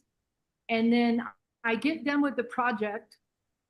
It's all been confirmed, but I signed a piece of paper saying I did everything right, but I didn't. Are they going to hold you accountable if you make a mistake and not sign it right or not ask the right question? Because maybe a year next, I want to enclose this and make it a bedroom. Is that permit still the same? Or does it go into using special materials and stuff like that? That's a really great question. And I think at the heart, let me ask you, at the heart of your question is the main concern if someone makes an honest mistake, and unintentionally does not conform with the code, what is the liability and where does it lie? Is that kind of at the heart of your question? That's part of it, yeah. Okay. I'll have to have a discussion with both my team here and then take that back to the Division of Fire Prevention and Control and the context that we have. I think that no one is going to come knock on your door and make sure that you crossed every T and dotted every I. I also think that we make mistakes and oversights, unfortunately, at times as inspectors, and it happens across the country. And it generally, as long as we can make a case, and it's not very hard to make this case, that we did the best that we could do, and we applied the knowledge that we had. Usually any sort of liability is alleviated in that circumstance.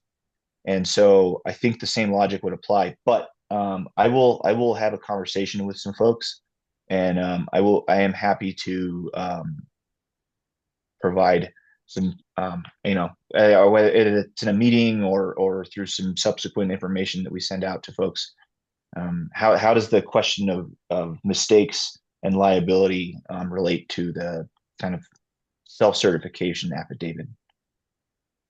And if a permit, if you change that structure from a patio to a room, do you have to have a new permit, or does that permit go along with that if you include that information when you first do the patio?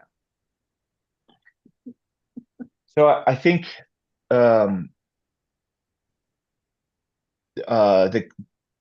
we would apply the same kind of logic that we do under normal circumstances, where we would encourage you to reach out to us and ask.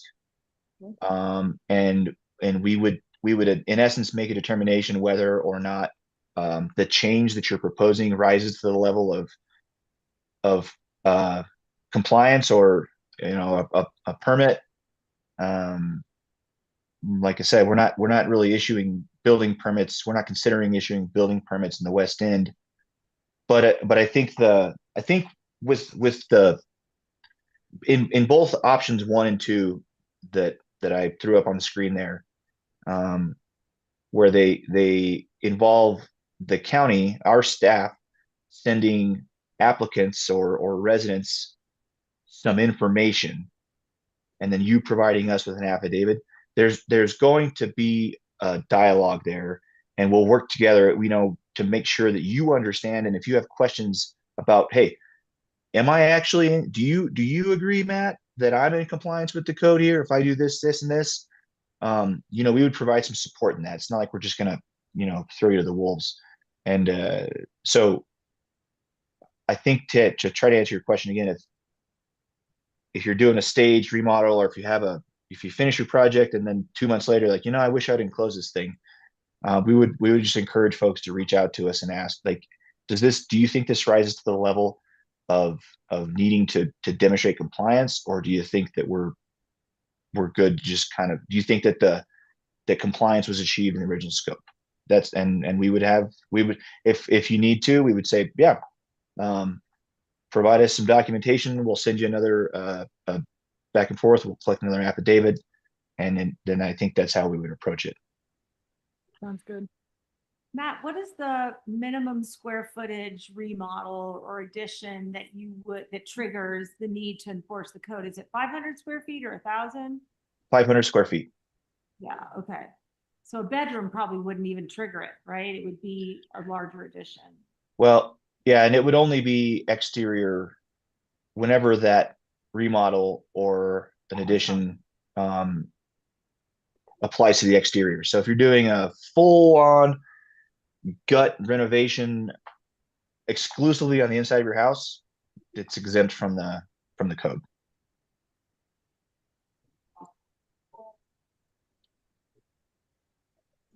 Great. Well, what I'm hearing, sorry, am I jumping the gun? Is there any other public?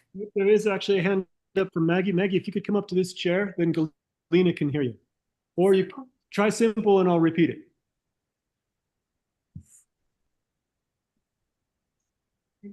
July 1st, 2026. Oh, Matt, when did the state start working on this? It's been a year and a half. Oh, the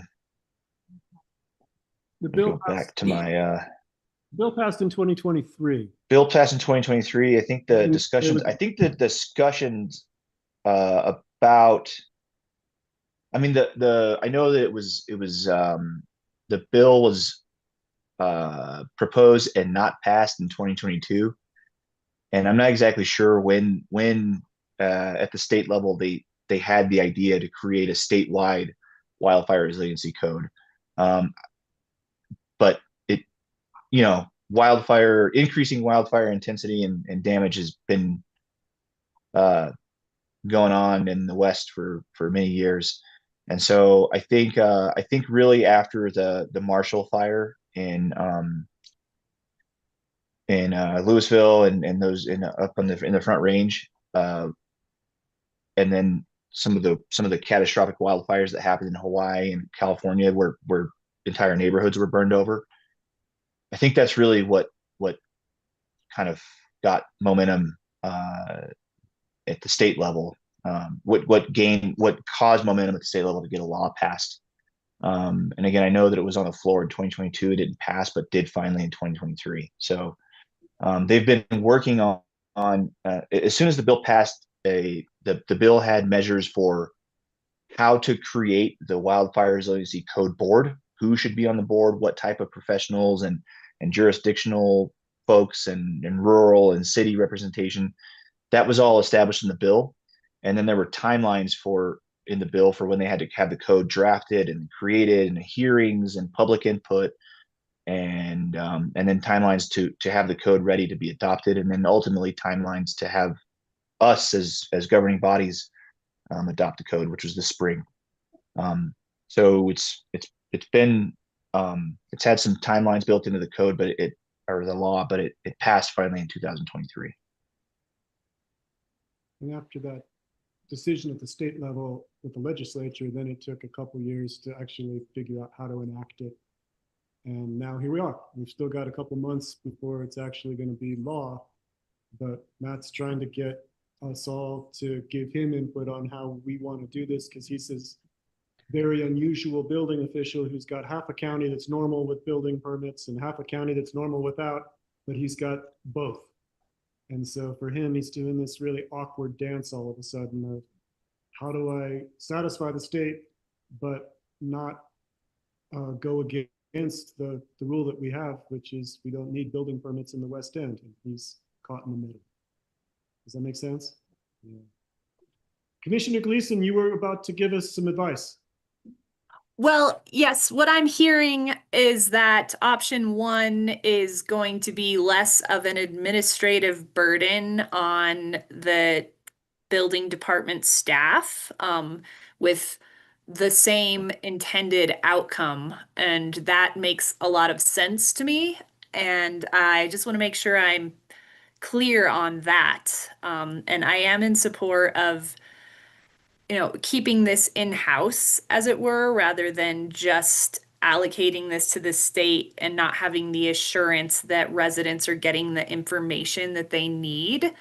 And I also want to reiterate to folks in the room that this was initiated by the state for the safety of residents living within the wildfire urban interface, to ensure that structures are wildfire safe. And so from the perspective of the county and our support of it, not only is it mandated, but adopting this is for the safety of residents and ensuring that any structures built in the WUI are going to hopefully withstand wildfire danger. And so I do really support the idea of having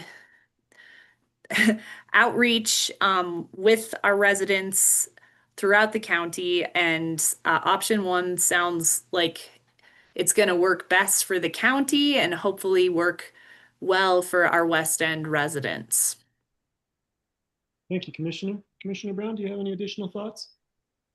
No, I don't. I agree with both of you. Whatever is administratively the most simple, which sounds like option 1, as well as ensuring that everybody gets the information they need. Matt, can you just confirm that option 1 is the sort of most straightforward and efficient for your department? Well, I can't confirm that. I think it makes sense. There's a pathway. I just there's gonna be some details we're gonna have to work out. I think we'll be able to handle it, and it's just gonna be a part of our job, and I'm not sweating it. If that kind of answers part of your question. There will be a few growing pains here and there, but I am not concerned with implementing some. Do you have a preference for option 1 or option 2 as far as your department goes? No, not particularly. I don't. Maybe we don't know enough yet. That's kind of, yeah, the issue is we'll try. And we change our procedures and our permitting workflows and things as frequently as we need to. And it may be that we try option 1 and it doesn't quite do what we want it to do, and we'll have to rethink something. Again, not uncommon, and I'm totally comfortable pursuing that. Matt, I appreciate your flexibility. I hope that you hear from all 3 commissioners that we want to provide the least amount of headache for you and the most amount of flexibility and communication for our residents. And whatever system ends up fitting those 2 desires best is the one that I think everyone in the room will want. So we're not giving you carte blanche, but we're giving you direction to create a system that works for the people, but also for your department in such a way that you're not crazy and that the folks are getting the information that they need. All right, sounds good. And with that, we've got one more member of the public. It's Mr. Cole Coker Bedford, and he is sitting in front of the computer here for you. So I obviously should have given this input to the legislature. Yeah, Okay. you're way late. Okay, wait. Okay, so the fires that they cited as having taken so many homes, those places are absolutely nothing like our West End. The people, they all happened in communities where people were packed together on 1/10 acre lots, maybe 1/4 acre lots was the biggest size of the lot. Because of that, the houses were catching each other on fire. That's what, and I'm dubious that that standard done for how do you build houses 50 feet from each other really applies to when I look around the West End. I don't see houses that close, but hey, okay, so I just gave my input to the legislature. Hello over there. Okay. I can see them scrambling right now. Yeah, they're really worried about me. Has anybody thought about, okay, future? I can really imagine big corporations that run the insurance companies. They say, oh, but you weren't in compliance with this thing. And thank you very much for having been giving us like $6,000 every year for the last 30 years. But no, we're not covering you. Anyway, that's a concern. I don't know how to deal with that. So we're going to be able to open this up to insurance questions because those people are beyond our control and very mysterious and perhaps evil. But Let's give, if I may, Commissioner. Go ahead.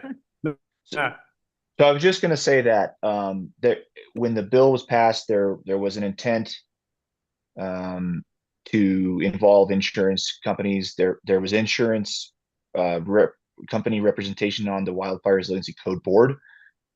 What settled out of that was what Commissioner Waring just said. They're not so willing to share their secrets and how they provide their services. So that's unfortunate. But I do want to speak about two things. Number one, there are different fire zones on the map. There's yellow and there's orange and there's red. Here, I'll just throw my screen up again so you can see it. I have this little image here open in Paint. Can you all see this? Yes, sir. All right. My cursor, I don't want that. I want this. All right. Whatever. You can see it. So when you see orange and red, those I don't know why this is, but it's simply the same requirements for site requirements or for building materials. The same standards apply to the orange and red zones. So they're the same. Think of them as the same color. These yellow polygons here, those are areas, properties that are in the lower zone 1 of the fire risk zone. So their requirements for compliance are less stringent. They're a little more relaxed, as it were. Also, I'll just let me see. I'm going to pull up the map, if I may. I have it pulled up here. I need to just, because I want to wheel around a little bit in this map and show you folks some things, because I know there is some flexibility and some mechanisms provided in the code when you think that your structure or proposed project is not at risk at all, there are some mechanisms that you can use to kind of advocate for yourself and provide us with some different information. So we're out here in the West End. I'm gonna wheel in here on Egnar. I can't do too much right now today. This website's kind of finicky, but some days you can zoom in more than other days. I don't know what's going on today, but that's okay. So you'll see these polygons are hexagonal in nature. and the lines are 200 meters in length. So each side of the polygon is 200 meters in length. So some properties are all in one zone, some are not in any zone at all. Some are split. So first off, if your property, if we click on this fella here, this is just some attribute information, nothing really too relevant here. But you'll see that it's not in an orange zone or yellow zone or anything. So that means you're exempt. Good news. You're not in the WUI. You're not in the wildland urban interface according to this map. So you get to do what you've always done. If you're in a yellow area, the code says you're at moderate risk. And so we're going to require some things for your building and some things for your site. And if you're in the red, or if you're in the orange or red, then the code says you're in a high risk zone. Our code now is concerned about your structure safety and your site, and we want it to be more resilient. So here's some more robust code requirements. If you're in any of these zones and you think, you know what, that is absolute hogwash. There are no trees on my property. There's no grass, whatever. There's a mechanism in the code that allows for what's called ground truthing, where you can effectively hire a competent professional. If you happen to be that competent professional and you can convince us that you are a competent professional through some certification, then you can effectively provide a report to us that says, hey, we are not in the WUI. This map is incorrect for my property. We would accept that, file it, and keep it on some sort of record. And that goes back to your question, Commissioner Brown, with, is it easy and straightforward? Well, we got to find a way to create some sort of case and record, but that's okay. We'll figure that out. And we'll keep that on file, your ground truthing report, and say that, you are not in the WUI or in any of these risk zones. So I just want to highlight that mechanism is in the code, and that also there are many properties out toward you all that are not in any risk zone at all. And so you're totally exempt from the wildfire resiliency code. Thanks, Matt. What I hear you saying is that there are some places where the code doesn't apply, and there's other places where you can appeal. Correct. And that Cole's probably right when he says that this was created more on the front range with dense subdivisions, but we also know that we've got fires around us and probably fires coming. And while we may be exempt in certain areas or lucky in certain areas, that it also makes good sense when you're rebuilding to try to prepare for the future and be as smart as we can. So yeah, again, these are based on best practice approaches. So thanks for saying that. And that color map is on their website? Yes, Matt, if you could just give us the information on how to access all the details and the map, then I think folks. That paper? No, this isn't a separate building part of the county website. So there's a lot of ways to access different information. I'll point you first to I think the website you all were talking about when we jumped on. I can't remember this thing. There we go. Can you all see my screen here? Yes, sir. So this is the San Miguel County website homepage. Up here on this ribbon, there's a new information that there's a new wildfire information, all things wildfire. You can click on this link here, and you can access different information from this website. Oh man, this thing is in the way. So you can navigate it to it there. You can also visit the county building department's website and access the code there. There's a link to it. You can also open up a web browser and type Colorado wildfire resiliency code, like I just did. You click on this, any of these first two, you'd want to look for the logo there, the Colorado Fire Prevention and Control logo. There's a link here about the code. This will take you directly to the code. This is a website. They're linked to each other, but this will start you off reading more about what the code is, how it was formed, and you can actually access the map through the code board's website. It's right here. So if I click on that, it opens up this map, and there's a little disclaimer here saying that this map's only for this purpose.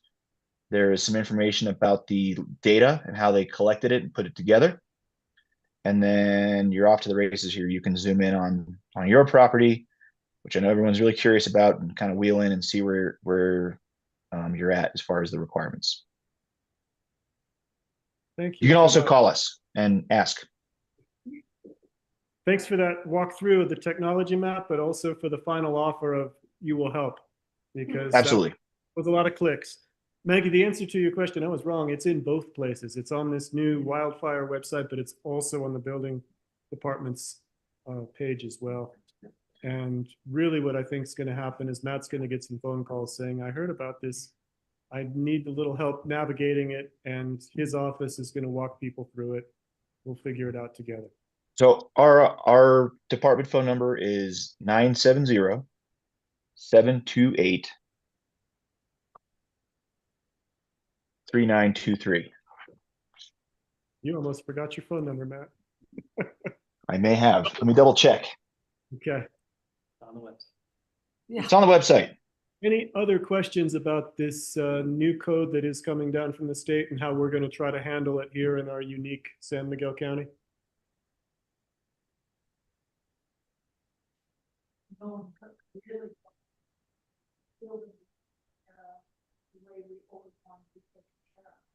Great. Matt, it sounds like, Darlene, you couldn't hear her, but she said it answers a lot of questions about what's really going on, and that the West End residents are going to be taken care of the way that they have been and the way that they like to be. So thank you. Thank you for your time and for your presentation. You're welcome. The last thing I'll say is if you go to the section 102.10 of the Wildfire Resiliency Code, you can find a list of exemptions. That's the other thing that people always want to go to is see if their project is even applicable or not. So I'm gonna stop talking now, and this is up there. If you want to take a picture of it, you can. But again, you can go to the code itself, and here's the list of exemptions. So thank you all for your time, and thanks, commissioners, for your guidance and input, and everyone else. And we'll report back before July 1st in some way, shape, or form. Thank you, Matt. Have a good Thanks, afternoon. Matt. All right, commissioners, we are at item 13, which is commissioner updates. And Commissioner Brown, do you have anything you'd care to share? I do. In particular, I wanted to share with the Egnar community an update about what we used to call a co-responder program. Darlene, have you heard about the new program that we've got a contract for? Okay, good. I'm happy to share it with you. So coming out of the sheriff's office, led by Dan Koval, obviously our current sheriff, he recognized the need for that program. And so we kind of doubled down on our efforts to redevelop it. There were many, many conversations. We ultimately came to the conclusion that we do not have enough need in the county to have our own independent, full-time, two-person co-responder program living cheek to jowl with the sheriff or the EMS or something like that.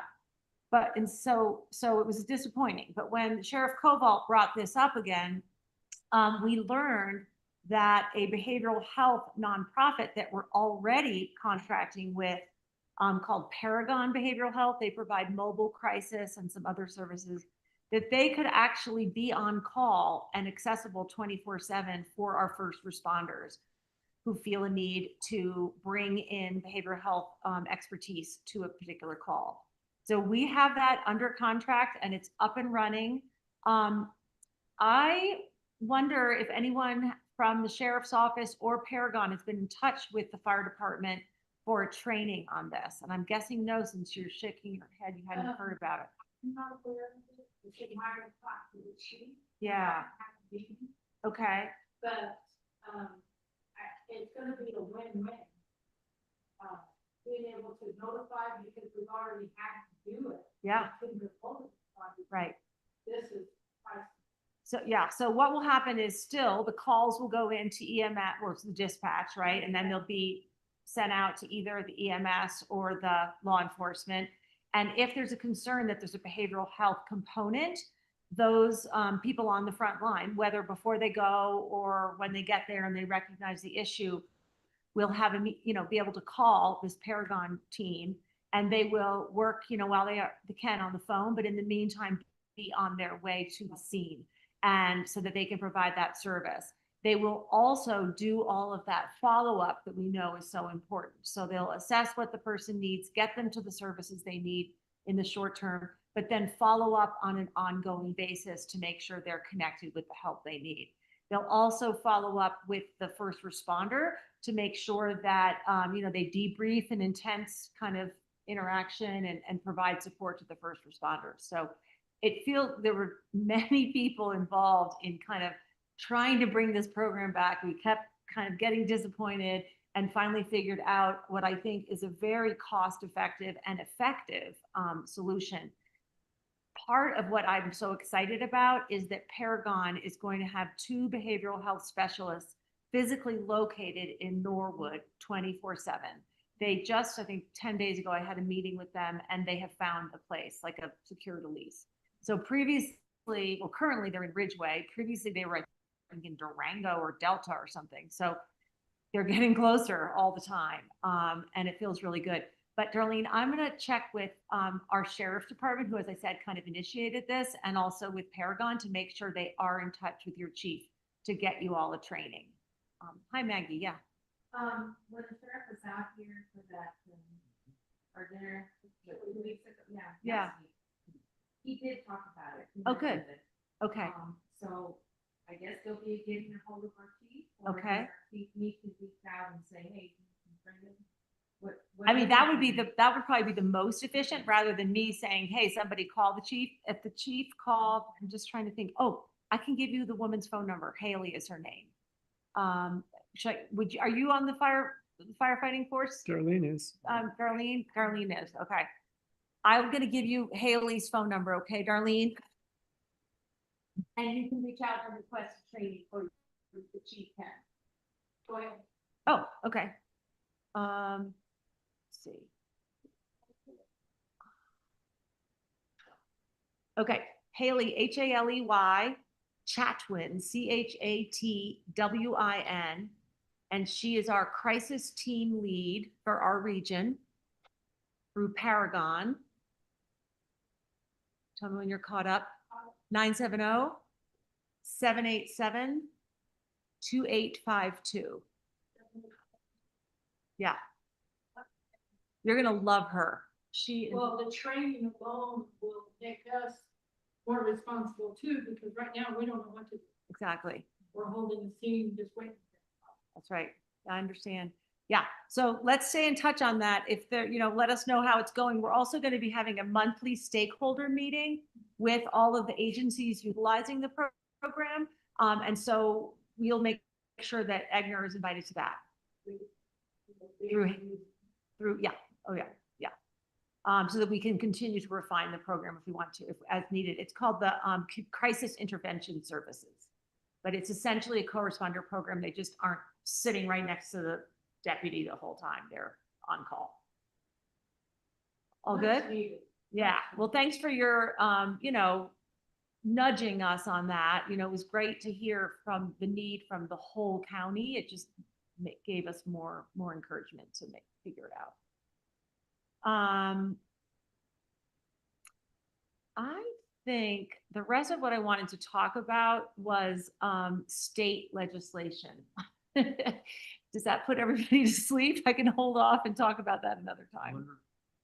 I think if you've got anything that is pressing that Yeah. you'd like input on, No. then let's just let the state legislature continue their scramble. I do see Commissioner Gleason's hand up. I do have one question, Commissioner Brown, about the human services legislation update. And do you have anything quick to update us there? Because I've been kind of waiting with bated breath, trying to understand what's evolved there. Sure, I definitely have that. That was the first one here. So let me just bring everyone in the room up to speed a little bit. Oh boy, when was it? Sometime in the fall, I think. I can't, the fall. Okay. The state announced that they were reorganizing everybody, the whole state's human services delivery system. Right now, human services, which is things like welfare, child protection services, food stamps, those kind of social programs that many of us need at certain times of our life, are delivered through our human services department. Linnea, you may have met her as our human services director.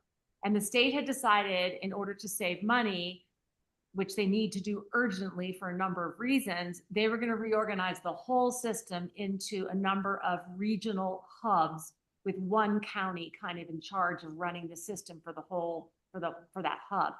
And all of the human services directors and many of the counties said, what are you doing? You have no idea how we do this job, and this is not going to work for all of these reasons. So there was a very strong and unified response from many stakeholders in that space saying we can do better. And so for months, there's been a negotiation taking place among CCI, which is the lobbying association for the counties, some county commissioners, human services directors, their association, the governor's office, some advocacy groups. I think I've kind of got it covered. And they've worked out a new and better plan that pretty much everybody agrees on. And there still will be a regional aspect to it, but kind of the way it's managed gives more autonomy to each county and more responsibility, as opposed to kind of lumping them all together. There will be some efficiencies because some new pieces of the work will be done at the state level.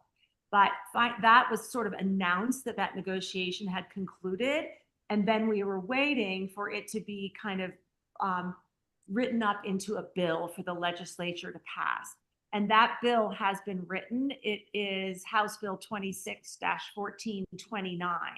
And this was characterized, this bill, by CCI staff as, they called it, an incredibly successful negotiation. Basically, the human services directors, who are the ones that know how this system works and how to make it more efficient, that virtually all of their suggestions were incorporated into this outline of how things will be going forward. There were 4 amendments that the human services directors, who work extremely closely with the counties because they work for us and with us, had in mind. And they are pretty, I wouldn't say technical, but they'd have nothing to do with the setup. I can share it with you another time. They're pretty, they should be resolved soon. And so I had a long CCI meeting on Friday where we were updated on all the current legislation, and CCI voted to support the bill and as well to support these 4 amendments. So everybody at CCI was practically popping champagne corks. I mean, everybody was super, super pleased. And I have to say, I can't even imagine how much work went into this and how much work is going to go into the implementation, which is already underway. So I think we're in a really good spot. And I've had a number of conversations with Linnea, who is our human services director, and she agrees. So it's good. Does that help, Galina? That's so helpful. Thank you, Anne. Thanks for your engagement on that as well. I was waiting to hear that champagne bottle popping because I read through it a little and it was a little hard to tell if it was going to be totally favorable. And that's wonderful. It's really good. And, there's a feeling among the commissioners at CCI that, we needed to relook at the system, that we have a very high error rate in Colorado for processing applications and checks and things like that. And a lot of it has to do with a really crummy computer system. And probably, if anything, the biggest win is the state has agreed to fix that, and that we don't have to be expected to improve any of our work until they fix that, because that's really the problem, among other things. But there's a feeling that this was really hard and it didn't really have to go down this way, but we're all going to be in a better place, with this reorganization and implementation. So it's painful, but we got, as many things in government are painful, a lot of work, but really got to a better place. So we're good, happy. I did want to also address SB Senate Bill 26176. This is something we talked about last week, the state remedies for constitutional rights violations. This is a bill that the state legislature, some proposed in order to kind of protect residents from federal agents infringing on our constitutional rights. It started out just related to immigration related incidents, but they felt that was too narrow and wouldn't hold up in court. So they broadened it to basically all government functions, if you will. I'm probably not using the right vernacular. Anyway, 176, which is the really broad one that everybody pretty much opposed, has died. And have gone back to the one that is just about the rights violations in immigrant enforcement. Rights violation in immigrant enforcement remedy. So it's just regarding federal agents violating federal constitutional rights of folks when it's regarding an immigration enforcement. That's SB 26-005. And that is working its way through the legislature, passed in the Senate, and is now moving through the House. So I have a suspicion that that will pass and that everybody will be a lot more comfortable with that. And then it will be up to the courts to decide if that is gonna fly. So there are some other really interesting bills, but we'll talk about them later. Oh, thank you for that update, Commissioner Brown. Do you have anything else for us? I attended the third meeting of the Economic Resilience Work Group. I mentioned to Cole today that it was a very tough winter on the East End, and I'll just be brief because we're not in the East End, but we had a work stoppage and a mountain closure for 13 days, and it really hit people hard, businesses and individuals. And then, of course, there was no snow. And I think we recognized a couple things at that time. One, that I would say new for me, how fragile our economy is. That it's just, I had no idea that if 2 weeks of, fewer people in town could hit so hard. And also the impact that issue on the East End had throughout the region. And so there are some elected officials from the county, as well as the two towns up there, who are trying to work towards a plan to enhance the economic resilience in Telluride and Mountain Village, again, recognizing how much that impacts even beyond that particular region. So I'm working on that group. We had our third meeting and we're moving forward. Thank you. You're welcome. Commissioner Gleason, do you have anything you'd care to update the board on?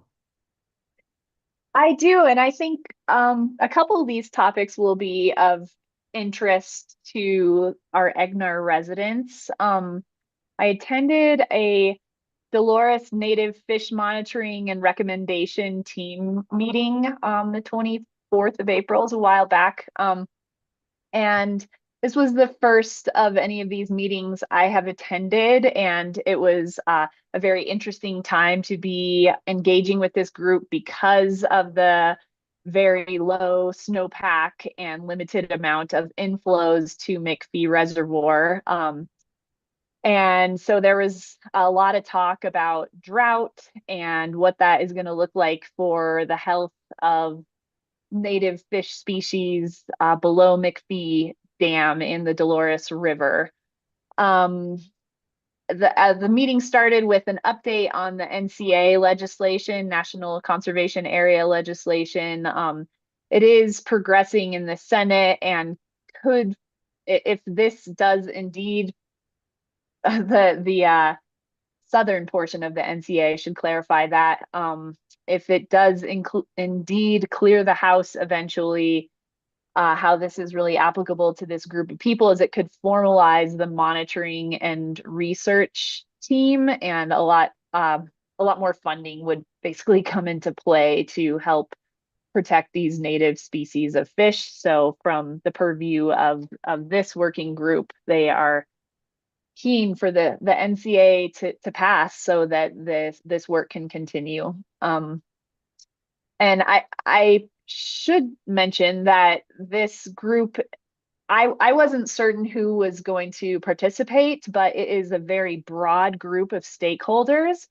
There are representatives from the Bureau of Reclamation, the Bureau of Land Management, Colorado Parks and Wildlife, Dolores Water Conservancy District, Fort Lewis College, and then a couple of NGOs, Trout Unlimited, Dolores River Restoration Partnership, and Dolores River Boating Advocates. So a broad range of people were there, bringing different perspectives, and I learned so much, and even being very passionate and engaged on Dolores River issues over the years, I walked away from that meeting just having my eyes wide open about what specifically scientists are doing to try to help the native fish survive, specifically on these very low water years. The plan right now is for regular release of 5 cubic feet per second from the dam. It's just puny amounts of water coming out. But that is enough to maintain deep enough pools for some of these fish to survive.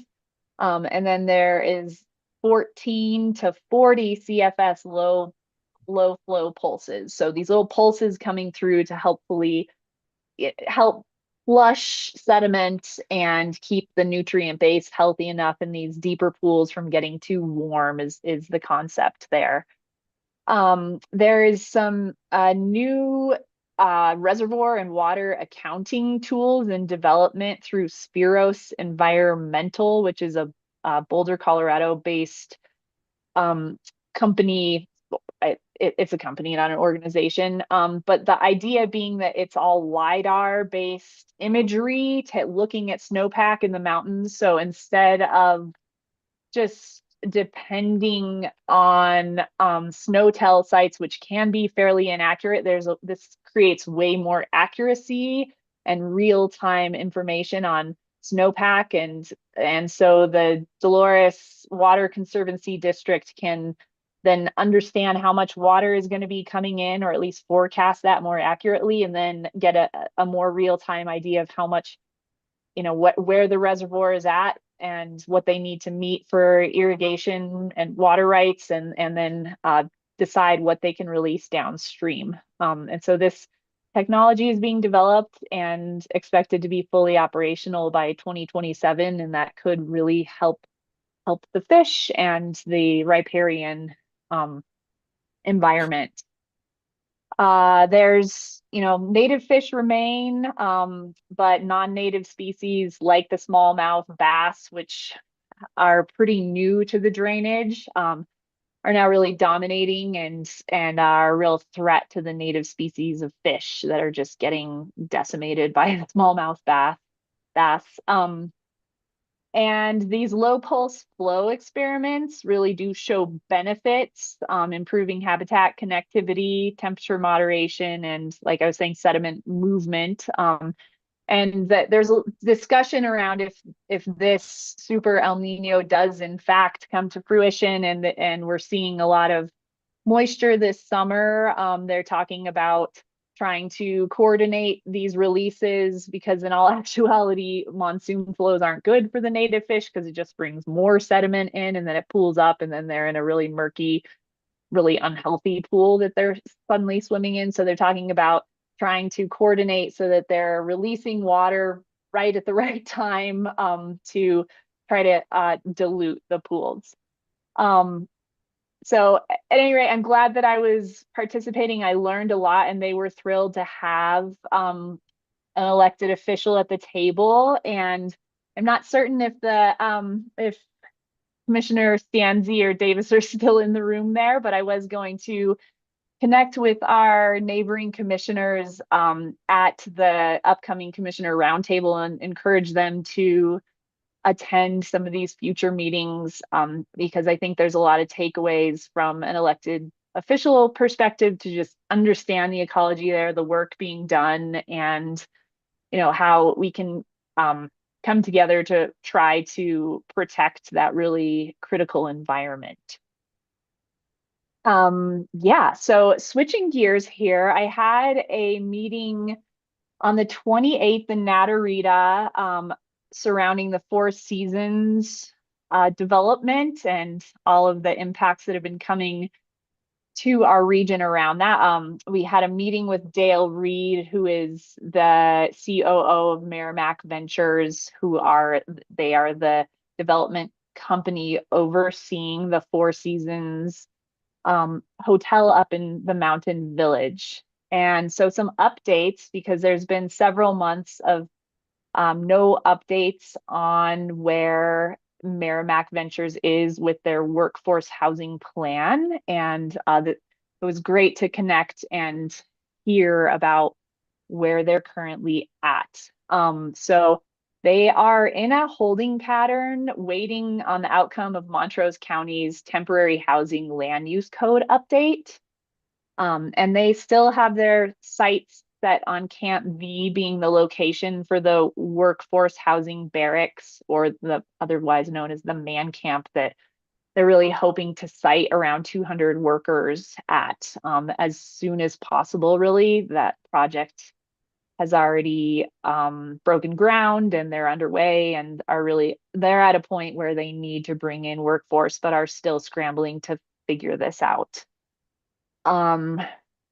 So kind of on the tails of that draft of the land use code update, the town of Natarita and NUCLA both submitted comments, including a timeline component, impact fees for local EMS, density formulas, and a site buffer zone from the municipal boundaries.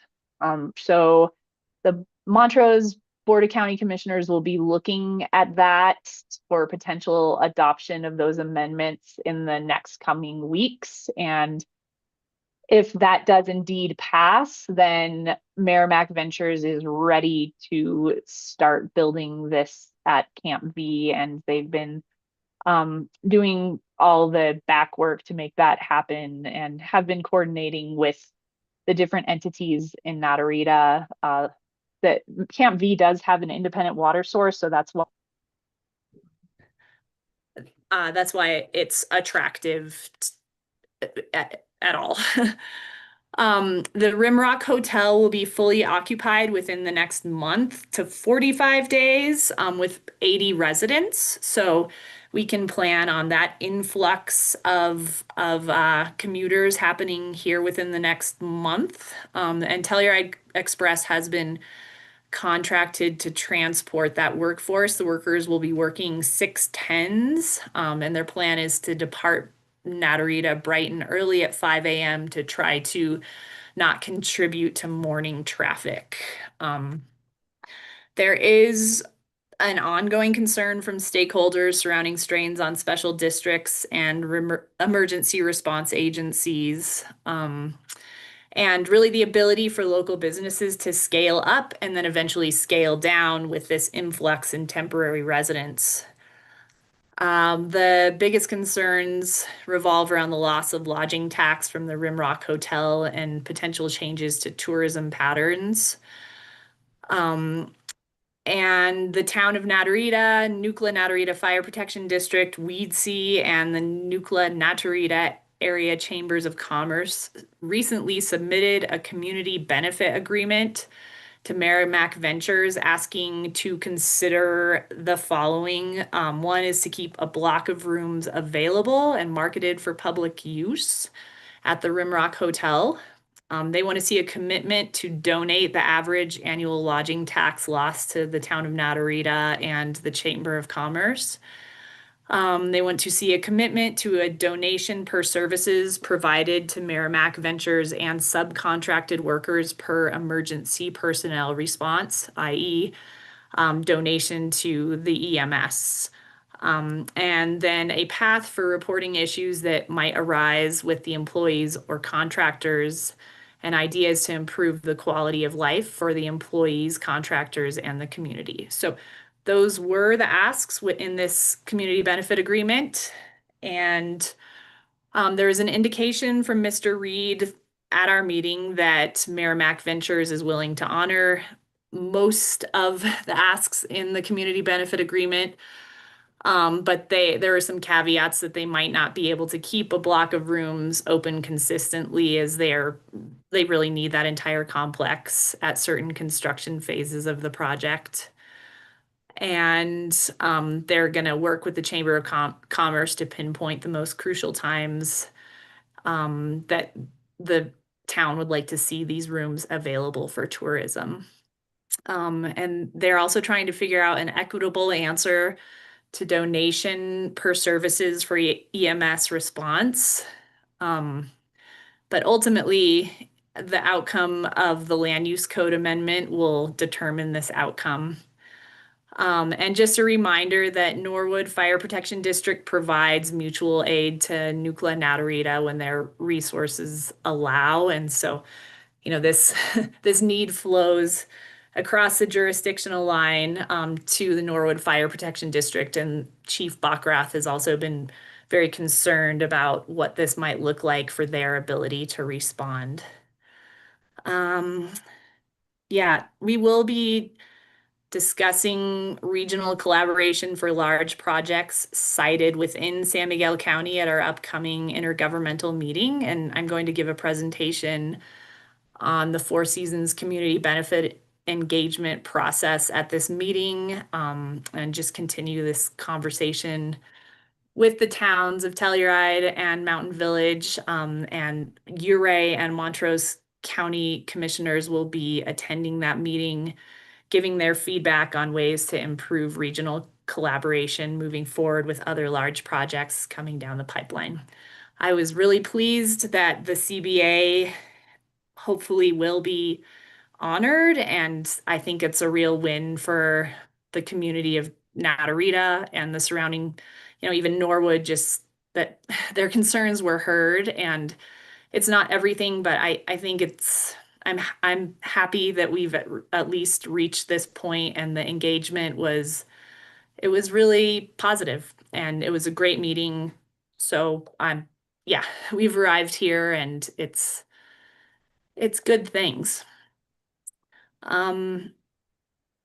Really quickly, last Thursday, I attended a Norwood Park and Rec District Master Plan retreat.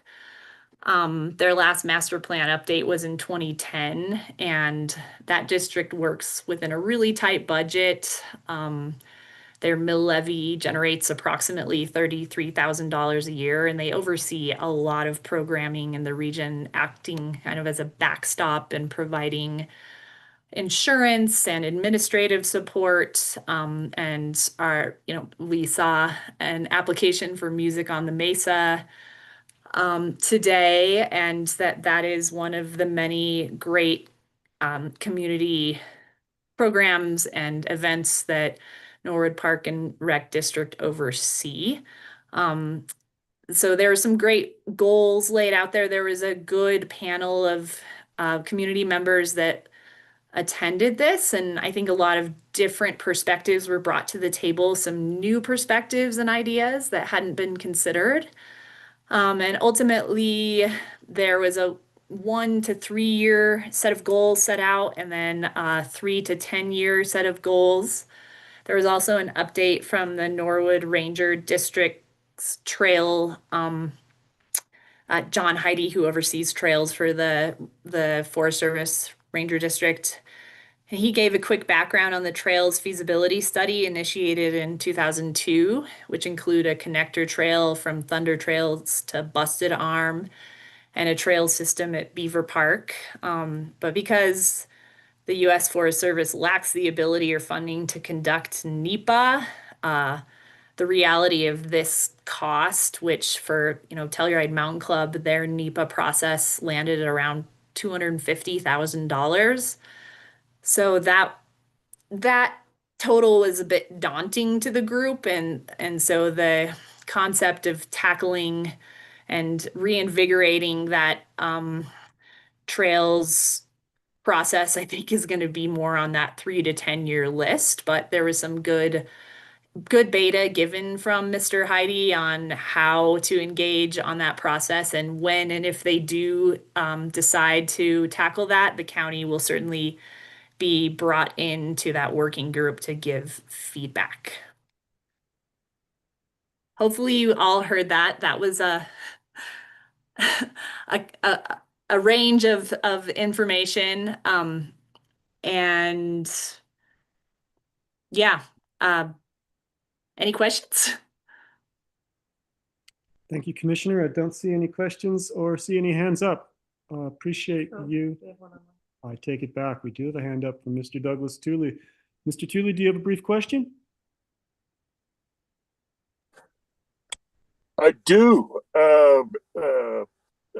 It's quite impressive to listen to you speak about river issues, Galena, so I have a history there. I do have, my question though is regarding the impact of the Four Seasons Hotel on water supply in the San Miguel Basin. We're all aware of the concerns about the impact that the employees will have upon our housing situation, not just the construction phase. But it occurs to me, attending the water conservation dinner there last week, that the junior rights of Mountain Village and Telski are junior. And I'm just wondering what sort of risk they are at for running out of water, not just from the increased use of the Four Seasons Hotel, but in general, in a drought year such as this. Has anyone looked at that question? Thank you. Thank you, Mr. Tooley. I don't think anyone in this room has looked at that question. I suspect that the folks in the Mountain Village have had that cross their minds, and I hope they come up with some kind of plan for rationing, restriction, and wise usage, but I don't think anyone here is going to have an answer for you. Well, they've done rationing, as has Telluride, which has very senior water rights in the past, but a fair question, one I don't have an answer for. Thank you for bringing that up, though, and I will see if any of our compatriots in the Mountain Village Town Council have been having those conversations. With that, I do not have anything to update the group on that is particularly West End centric, and we are meeting again next Wednesday, so I'll save any reports for then and go to attorney matters. Maura, do you have anything you'd care to share? All right, in that case, I'd entertain a motion to adjourn. So moved. I'll second. Wait, right before we adjourn, Maggie's got her hand up. Maggie, if you've got a long question, come up to the speaking chair so Galena can hear you, please. And I'll turn my computer so that she can see you too. I'm lucky and pointing the right direction. Hi, this is Maggie Hernandez Ramirez. I usually every year I'm the one that calls the Carmen for the waste bin. Has that been, I wasn't here in the morning session, was that discussed? We spoke about that this morning, and she can give you the update and the details. Okay, Jody, the new owner, he specified where we could park, and it's still available. I went out and checked to make sure that nothing additional had been dumped, you know, where the waste bin might be able to go. Great. And it's open. Okay. The two piles of stuff were created between Jody and us. So we can clear if it needs to be cleared. But I think that there's a path there that the waste bin could fit, and I can find it to you if you need to tell somebody. Okay, all right. Okay. We'll do a little site walk as soon as we adjourn. Sure. Thank you for bringing that up. Okay. All right. All right, we've got a motion on the floor to adjourn. How do you vote, Galena? Aye. Aye. I as well. Thank you, everybody, so much for coming. Appreciate your time today, and keep us close. Take care, Galena. Hope everybody feels better. Thank you so much. Thanks for your patience with my zooming in today. I miss everybody at Egnar. I can't wait to see y'all next time.